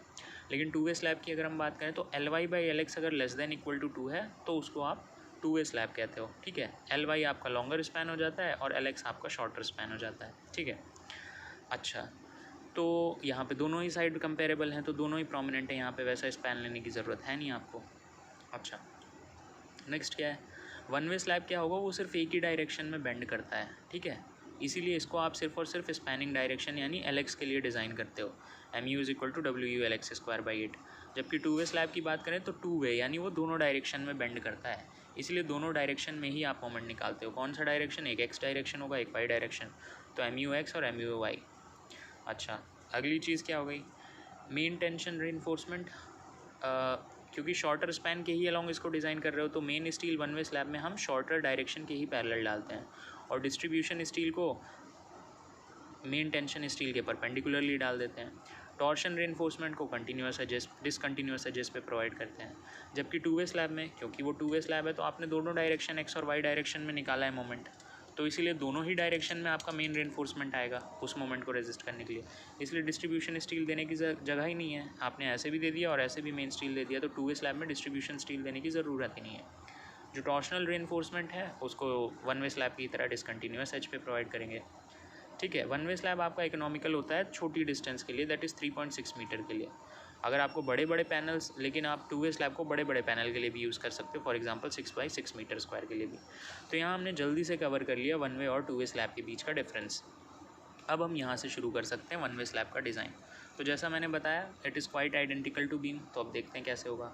तो देखो, एम क्या होगा, एम वही है कि जैसे आप स्लैब बना रहे हो तो ये पता चल जाए ना आपको कि फॉर्मवर्क कहाँ कहाँ कितना बड़ा रखना है, मतलब कंक्रीट कितना डलेगा उस स्लैब को बनाने में, राइट। तो आपको अगर कंक्रीट निकालना है तो आपको ये पता होना चाहिए कि स्लैब की डायमेंशन क्या है, स्लैब की लेंथ कितनी होगी, ब्रेड्थ कितनी होगी, डेप्थ कितनी होगी। ठीक है। इसी लेंथ ब्रेड्थ के और डेप्थ के हिसाब से आप फॉर्मवर्क सेट कर दोगे और उसमें कंक्रीट उड़ेल दोगे। लेकिन ऐसा थोड़ी है कि आप सिर्फ और सिर्फ कंक्रीट डाल के स्लैब बना दोगे, आपको उसमें स्टील भी डालना है। तो पहले तो ये निकालना होगा कि कितना एरिया ऑफ स्टील लगेगा, फिर ये निकालना होगा कि उस स्टील को प्लेस कैसे करना है। ऐसा थोड़ी कि फेंक दोगे स्लैब में कहीं भी। ठीक है। तो ये हो गया स्लैब का डिज़ाइन। तो इसमें भी बिल्कुल वही बीम की तरह है कि पहले आप कंक्रीट की डेप्थ निकालोगे, फिर उसके बाद स्टील की क्वांटिटी निकालोगे, फिर चेक करोगे शेयर बाउंड और टॉर्शन के लिए। बीम में हम शेयर के लिए डिज़ाइन भी कर देते थे, स्लैब में सिर्फ शेयर के लिए चेक किया जाएगा। ठीक है। अच्छा, तो शुरू करते हैं। सबसे पहले क्या है, स्पैन ऑफ द स्लैब। तो जैसे L/D रेशियो से हम यहाँ पर भी क्या करेंगे, हमें डेप्थ निकालनी है बेसिकली। ठीक है। लेंथ और ब्रेड्थ निकालना तो आसान है, वो तो आपको डायमेंशन ऑफ रूम से ही पता चल जाएगा कि लेंथ और ब्रेड्थ कितनी होगी, तो प्लान से देख के आपने लेंथ ब्रेड्थ निकाल ली। मेनली डेप्थ का इशू है, तो डेप्थ को आप कैसे निकालोगे, डेप्थ को निकालने के लिए वही दो तरीके हैं, एक स्टिफनेस क्राइटेरिया है और एक स्ट्रेंथ क्राइटेरिया है। तो स्टिफनेस क्राइटेरिया में L/D रेशियो की मदद से निकाल लेंगे और स्ट्रेंथ क्राइटेरिया में बेंडिंग मोमेंट चेक से निकाल लेंगे। तो देखते हैं सबसे पहले स्टिफनेस क्राइटेरिया। तो L/D जैसे मैंने बताया था, वो स्लैब किस तरह का है, cantilever slab, simply supported slab या कंटिन्यूस वन वे स्लैब है, उसके बेसिस पे 7, 20 और 26 ये 3 वैल्यूज़ हैं। तो आप देख लो कि जिस भी तरह का सपोज सिंपली सपोर्टेड स्लैब बनाना है तो L/D को 20 रखा। L आप डायमेंशन से पता लगा लेना, यहाँ से एक डेप्थ आ जाएगी, तो ये D1 डेप्थ आ गई। अब इस D1 डेप्थ में जब आप कवर ऐड करोगे तो आपके पास टोटल डेप्थ आ जाएगी स्लैब की। ठीक है। ये हमने बीम में मिस कर दिया था, तो ये यहीं से उठा लेना। ठीक है। तो यहाँ से आपने टोटल डेप्थ निकाल ली स्लैब की। अच्छा, अब लेंथ भी निकालनी है स्लैब की, ये भी मैंने बीम में मिस कर दिया था। L इफेक्टिव हम निकालते हैं। ठीक है। तो जो इफेक्टिव लेंथ होती है उसको कैसे निकालते हैं, अगर आपका सिंपली सपोर्टेड स्लैब है और कंटिन्यूस स्लैब है तो इसमें L इफेक्टिव कैसे निकलेगा। देखो, कंटिन्यूस स्लैब है मतलब क्या, एक सपोर्ट के ऊपर एक बीम मतलब एक स्लैब आया और फिर वो कंटिन्यू हो गया वहाँ से, मतलब उसी पर्टिकुलर सपोर्ट को दो स्लैब्स शेयर कर रहे हैं आपस में, राइट, ऐसा हो रहा है। तो इसीलिए वहाँ पे क्योंकि 2 शेयर कर रहे हैं तो वहाँ पे उसमें कम कम शेयर कर पाएंगे, यानी W/2 D/2 होगा। लेकिन अगर सिंपली सपोर्टेड स्लैब है तो उस सपोर्ट को पूरा का पूरा एक ही स्लैब लेगा ना आपका, तो इसीलिए वहाँ पे कंप्लीट W और कंप्लीट D है। मतलब सिंपली सपोर्टेड बीम के केस में L effective minimum of L0 + W या फिर L0 + D होगा, और कंटिन्यूस स्लैब के केस में L इफेक्टिव होगा मिनिमम ऑफ L0 + W/2 और L0 + D/2। तो इसका यूज़ करके आपने L इफेक्टिव निकाल लिया, तो आपके पास इफेक्टिव लेंथ आ गई, डेप्थ आ गई, विड्थ आप शायद 1 मीटर मान लोगे। ठीक है, अब हम क्या कर सकते हैं, अब हम लोड निकालने को तैयार हैं। लेकिन लोड निकालने के पहले अभी आपने क्या कर दिया, स्टिफनेस के थ्रू डेप्थ निकाल ली। तो अब क्या है, स्ट्रेंथ क्राइटेरिया का यूज़ करके डेप्थ निकालना है। तो स्ट्रेंथ में वही है, design action <= design strength. Slab को भी आप बैलेंस सेक्शन या फिर लिमिटिंग सेक्शन की तरह डिज़ाइन करोगे। लिमिटिंग सेक्शन मतलब XU की वो मैक्सिमम वैल्यू जिस तक की सेक्शन आपका अंडर रेनफोर्स्ड बना रहा है। एनीवे, तो आप एक्सटर्नली जो लोड आ रहा है उसे इंश्योर करोगे कि it is <= capacity of slab to take that moment, मतलब MU <= MU लिमिटिंग। अच्छा, अभी एक्सटर्नल लोड के कारण जो मोमेंट आ रहा है उसको कैसे निकालोगे आप, तो यहाँ पर अंतर आ जाता है थोड़ा सा। देखो, मोमेंट जो है आपका वो ऑब्वियसली किस पर डिपेंड करेगा, लोड पर डिपेंड करेगा। तो आपको लोड तो निकालना ही है, लेकिन स्लैब के केस में जो मोमेंट होता है वो कोएफिशिएंट, बेंडिंग मोमेंट कोएफिशिएंट पर भी डिपेंड करता है। तो यहाँ पे 2 चीज़ हो जाएगी, एक तो आप लोड निकालो और फिर एक बेंडिंग मोमेंट कोएफिशिएंट निकालो। ठीक है, तो अब देखते हैं, सबसे पहले लोड निकाल के देखते हैं। तो सपोज़ ये हमने 1 वे स्लैब ले लिया। अब इसमें हम 1 मीटर बाई 1 मीटर का एरिया कंसिडर करते हैं। ठीक है, for 1 metre by 1 metre area of slab. Dead load क्या हो जाएगा, सेल्फ वेट होगा gamma into area of cross section. Concrete का गामा हो गया 25 into area of cross section कितना हो गया। अब आप यहाँ से अगर सेक्शन को क्रॉस सेक्शन लोगे तो उसमें क्या हो गया, विड्थ हो गई 1 मीटर ये, और डेप्थ हो गई D जो आपने निकाली थी टोटल। तो 25 इंटू 1 इंटू D करके आपने यहाँ पर निकाल लिया। ठीक है, अच्छा, फ्लोर अब हो स्लैब के ऊपर ऐसा थोड़ी रखा जाता है घरों में, जैसे कंक्रीट के स्लैब के ऊपर फिर थोड़ी लोग चटाई बिछा के लेटते हैं, उसके ऊपर फ्लोर लगती है ना, या तो आप टाइल बिछाओगे उसके ऊपर या कुछ और करोगे, कोटा स्टोन लगाओगे, कुछ तो करोगे। तो फ्लोरिंग के लिए क्या करोगे, gamma into area of cross section again. Gamma कितना हो गया, सपोज़ मार्बल फ्लोरिंग जैसे आपने की तो मार्बल फ्लोरिंग के लिए 24 हो जाता है गामा। और फिर क्या है, एरिया, तो एरिया अगेन आपने 1 मीटर कंसिडर किया है इंटू डेप्थ। तो अब डेप्थ कंक्रीट की थोड़ी लोगे, आपको तो फ्लोरिंग का निकालना है ना वेट, तो फ्लोरिंग की जितनी थिकनेस है, डेप्थ है, वो लोगे। तो इसीलिए 1 इंटू थिकनेस ऑफ फ्लोरिंग किया है। तो इस तरह से डेड लोड आ गया आपका सेल्फ वेट का स्लैब के, और उसके ऊपर जो फ्लोर आएगी उसका वेट आ गया। अब क्या है, लाइव लोड निकाल लो आप। लाइव लोड क्या करोगे आप, कोड से निकालोगे। IS 875 में शायद मैंशन होता है, तो वहाँ से लाइव लोड आ गया। अब क्या है, डेड लोड लाइव लोड को जोड़ो, उसको 1.5 से मल्टीप्लाई करोगे तो फैक्टर्ड लोड आ गया आपका। ठीक है, अच्छा, अब आपके पास लोड आ गया, अब आप तैयार हो बेंडिंग मोमेंट कैलकुलेट करने के लिए। अगर हमारे पास बीम होती तो बीम में बेंडिंग मोमेंट कैलकुलेट करने के लिए यही होता कि बीम की सपोर्ट कंडीशन देख के हम ये समझ जाते कि वो सिंपली सपोर्टेड है या क्या है, कंटिन्यूस बीम है, कैसी बीम है, जैसी भी बीम हो उसके लिए हम बेंडिंग मोमेंट डायग्राम बनाते और वहाँ से हम देख लेते मैक्सिमम बेंडिंग मोमेंट कितना है। बट ये है हमारा स्लैब। तो 1 वे स्लैब के लिए जो बेंडिंग मोमेंट की कैलकुलेशन होगी वो क्या होगी, वो होगी बेंडिंग मोमेंट कोएफिशिएंट का यूज़ करके। मतलब देखो, जैसे मैं एक एग्जांपल बताता हूँ। बीम के केस में WL²/8 होता था फॉर्मूला, तो 8 को तो हटा दो, वो कांस्टेंट है, तो बेसिकली WL² के फॉर्म में होता था। तो यहाँ पर भी स्लैब का जो मोमेंट है वो कितना है, WL इफेक्टिव का स्क्वायर ही है, लेकिन इसके साथ इसको मल्टीप्लाई किया गया है एक बेंडिंग मोमेंट कोएफिशिएंट के साथ, जिसको कहते हैं K। ठीक है, अब बेंडिंग मोमेंट कोएफिशिएंट कैसे याद करोगे, ये देखो, बीच में हो गई सैगिंग तो पॉजिटिव बेंडिंग मोमेंट, फिर सपोर्ट पे हो गई हॉगिंग तो नेगेटिव, फिर पॉजिटिव सैगिंग, फिर हॉगिंग हो गई नेगेटिव। तो अब आप यहाँ पे कोएफिशिएंट देख लो, तो जो पॉजिटिव बेंडिंग मोमेंट है उसका कोएफिशिएंट है +1/12 और +1/10। जो नेगेटिव बेंडिंग मोमेंट है उसका कोएफिशिएंट है -1/10 और -1/9। मतलब याद कैसे करोगे, 10-10 तो दोनों में आने हैं, तो 1/10 1/10 दोनों में मिल गया। जो पॉजिटिव है वहाँ पे 2 बढ़ाया, जो नेगेटिव है वहाँ पे 1 घटाया, तो +1/10 +1/12 आपका हो गया पॉजिटिव बेंडिंग मोमेंट के लिए बेंडिंग मोमेंट कोएफिशिएंट, और हॉगिंग के लिए यानी नेगेटिव बेंडिंग मोमेंट के लिए जो बेंडिंग मोमेंट कोएफिशिएंट है वो है -1/10 और -1/9। तो आपके पास ये देखो क्या आ जाएगा, पॉजिटिव बेंडिंग मोमेंट इस हिसाब से कितना हो गया, M1 = +1/12 W dead load into L effective का square +1/10 W live load into L effective का स्क्वायर। मतलब ये जो +1/12 था, जो पहले चीज़ लिखी जा रही है वो आपका डेड लोड का है बेंडिंग मोमेंट कोएफिशिएंट, और +1/10 ये क्या है, लाइव लोड का बेंडिंग मोमेंट कोएफिशिएंट है। उसी तरह -1/10 क्या है, डेड लोड का बेंडिंग मोमेंट कोएफिशिएंट है नेगेटिव मोमेंट के लिए। तो नेगेटिव बेंडिंग मोमेंट कितना होगा, -1/10 WD into LE square -1/9 WL into LE square. ठीक है, तो पॉजिटिव बेंडिंग मोमेंट के लिए डेड लोड और लाइव लोड के कारण जो पॉजिटिव बेंडिंग मोमेंट आ रहा था उसके दो कोएफिशिएंट हो गए, डेड लोड और लाइव लोड के कारण जो नेगेटिव बेंडिंग मोमेंट आ रहा था उसके दो कोएफिशिएंट हो गए। तो यहाँ से आपका बेंडिंग मोमेंट समझ में आ गया। अब इसका यूज़ करके आपने एक बार पॉजिटिव बेंडिंग मोमेंट और नेगेटिव बेंडिंग मोमेंट निकाल लिया।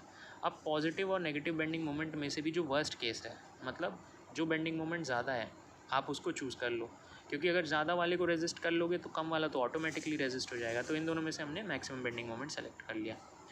तो बस अब आप तैयार हो इसको बेंडिंग मोमेंट चेक करने पे। एक्सटर्नल लोड के कारण आपने बेंडिंग मोमेंट यहाँ से निकाल ही लिया है, ठीक है। और क्योंकि बैलेंस सेक्शन मान रहे हो तो उसके केस में लिमिटिंग मोमेंट क्या होता है, अगर Fe415 है तो 0.138 FCK BD स्क्वायर, तो यहाँ से डी स्क्वायर यानी डी डेप्थ आप निकाल लोगे। तो ये आ गई D2 डेप्थ। D2 डेप्थ मतलब स्लैब के पास मिनिमम इतनी डेप्थ का स्लैब आपको बनाना पड़ेगा अगर उसे एक्सटर्नल लोड के कारण आ रहे बेंडिंग मोमेंट को झेलना है, तो मतलब इतनी डेप्थ तो चाहिए ही। लेकिन आपने सारी डेप्थ की कैलकुलेशन अभी तक किससे की है, लोड वोड कौन सी डेप्थ का यूज़ करके निकाला है, स्टिफनेस क्राइटेरिया से, डेप्थ से ना। तो अगर ये डेप्थ D1 डेप्थ जो है ये D2 डेप्थ से ज़्यादा रही जो आपने बेंडिंग मोमेंट चेक से निकाली है, तब तो ठीक है ना। क्यों? क्योंकि आपने इतनी डेप्थ तो आपको बेंडिंग मोमेंट के लिए रेजिस्ट करने के लिए चाहिए ही ना। सपोज़ आपकी ये डेप्थ आई थी 200 mm और यहाँ पे बेंडिंग मोमेंट चेक करने के बाद 300 mm आ गई, मतलब कम से कम स्लैब की 300 mm डेप्थ होनी चाहिए और आपने सारे लोड निकालने हैं 200 mm की डेप्थ निकाल के, क्योंकि वो सर्विसिबिलिटी से आ रही थी, तो वो तो गलत है ना। तो आप ये इटरेटिव प्रोसेस हो जाएगी। ये आपको सपोज़ पहली बार क्या हुआ कि आपका सर्विसिबिलिटी से जो डेप्थ आई थी स्लैब की 200 mm आई थी, और बाद में जब आपने बेंडिंग मोमेंट चेक किया तो इससे जो D2 डेप्थ आई वो 300 mm आई। तो ऑब्वियसली आपकी जो हमको 300 mm डेप्थ चाहिए लेकिन वहाँ पे 200 mm ही है, तो आप अगली बार क्या करोगे, इस इफेक्टिव डेप्थ को जो D1 डेप्थ है इसको आप बढ़ा दोगे और फिर से पूरी कैलकुलेशन करोगे। कब तक? जब तक ये D1 वाली जो डेप्थ है ना, सर्विसिबिलिटी वाली, वो बेंडिंग मोमेंट चेक से आई हुई डेप्थ से ज़्यादा ना हो जाए, क्योंकि तभी सही बैठेगा। सपोज़ 400 mm आया होता सर्विसिबिलिटी वाली डेप्थ और बेंडिंग मोमेंट चेक से आया 300 mm वाली डेप्थ, तो वो सही है क्योंकि आपने सारी कैलकुलेशन 400 mm डेप्थ से की है और आपको चाहिए सिर्फ 300 mm डेप्थ थी बेंडिंग मोमेंट रेजिस्ट करने के लिए, तो आप सेफर साइड पे हो ना। एनीवे, तो यहाँ तक हम ये समझ गए कि डेप्थ कैसे निकालना है। नेक्स्ट क्वेश्चन क्या हो जाएगा, एक तो आपने कंक्रीट निकाल लिया अब लेंथ ब्रेड्थ और हाइट का यूज़ करके। नेक्स्ट क्वेश्चन हो जाएगा एरिया ऑफ स्टील निकालना। अच्छा, तो अब इसमें दो तरह के, वन वे स्लैब में तो दो तरह के स्टील होंगे, मेन स्टील और डिस्ट्रीब्यूशन स्टील। क्यों? क्योंकि वन वे स्लैब में सिर्फ एक ही डायरेक्शन में मतलब जो स्पैन होता है स्लैब का वो आप LX लेते हो, छोटे वाले डायमेंशन को, ठीक है। तो यानी एक ही डायरेक्शन में मूवमेंट प्रेडोमिनेंट होता है, राइट। तो दूसरे डायरेक्शन में आप डिस्ट्रीब्यूशन स्टील डाल देते हो, तो यहाँ पे दो तरह के स्टील निकलेंगे। तो सबसे पहले हम देख लेते हैं मेन स्टील यानी टेंशन स्टील।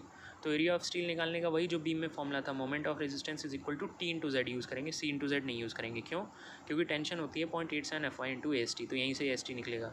Z पुट करना होगा D - 0.42 XU। अब XU तो अभी तक हमने निकाला नहीं है, तो XU की वैल्यू आपको पुट करनी होगी C is equal to 0.36 FCK B/XU से।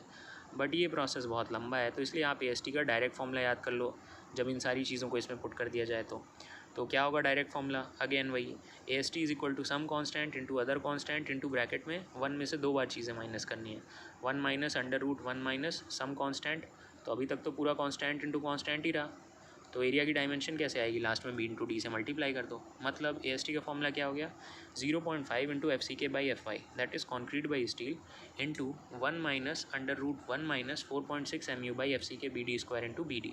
तो यहाँ से आपको ये पता चल गया कि मेन स्टील कितना देना है, ठीक है। अब क्वेश्चन ये होगा भैया कि आपने मेन स्टील तो निकाल लिया, ठीक है। क्वेश्चन ये होगा मेन स्टील तो आपने निकाल लिया, चलो मैं क्या करता हूँ, आता हूँ अभी उस पर, ठीक है। पहले डिस्ट्रीब्यूशन स्टील भी निकाल लेते हैं, फिर मैं बताऊँगा कि क्या बोल रहा हूँ मैं। नेक्स्ट चीज़ है डिस्ट्रीब्यूशन स्टील भी आपको निकालना है। इसको आप अदर डायरेक्शन में डालोगे, मतलब जो मेन स्टील है उसके परपेंडिकुलरली इसको डालोगे। तो मिनिमम कितना होता है AST मिनिमम, वो होता है 0.12% या फिर 0.15%। मतलब आप देख रहे हो कितना कम स्टील डलता है, 1% भी नहीं है, आधा % भी नहीं है, 0.12 या फिर 0.15% की बात हो रही है। तो 0.12% या फिर 0.15% of the cross section area, मतलब 0.12 या फिर 0.15/100 इंटू BD। तो क्वेश्चन ये है, अब मैं क्वेश्चन में तो एक ही यूज़ करूँगा ना, या तो 0.12 निकालूंगा या 0.15। तो 0.12 कब यूज़ करोगे, जब आपने स्टील बहुत पावरफुल यूज़ किया है, तो कम एरिया ऑफ क्रॉस सेक्शन, तो कम एरिया में भी काम चल जाएगा। तो यानी HYSD स्टील को यूज़ करेंगे तो सिर्फ 0.12% क्रॉस सेक्शनल एरिया का स्टील डालना पड़ेगा। लेकिन अगर माइल्ड स्टील को यूज़ करोगे तो उसकी स्ट्रेंथ HYSD जितनी नहीं है, तो उसमें हमको ज़्यादा स्टील डालना पड़ेगा, तो 0.15% हम डालेंगे अगर मेन माइल्ड स्टील का यूज़ कर रहे हैं। तो अभी आपको पता चल गया टोटल एरिया कितना डालना है मेन स्टील और डिस्ट्रीब्यूशन स्टील का। सपोज़ मेन स्टील का आपको टोटल एरिया डालना है 1000 mm² और डिस्ट्रीब्यूशन स्टील आपको कितना डालना है 500 mm²। अब मिस्त्री को जाके ये बोलोगे कि 1000 mm² एरिया का डालना है, तो कहेगा साहब ये सब हमको नहीं पता है, आप ये बताओ मार्केट में तो 8 mm 10 mm इस तरह से बार्स आते हैं और हमको प्रॉपर शेड्यूल मिलता है कि स्लैब में कैसे बिछाना है, तो आप वो बताओ, राइट। तो वो चीज़ निकालने के लिए हम क्या करेंगे, वो चीज़ निकालने के लिए वही है कि आपको डिटेलिंग करनी पड़ेगी रेनफोर्समेंट की। तो उसके लिए कंसेप्ट क्या है, वही डांस बार्स।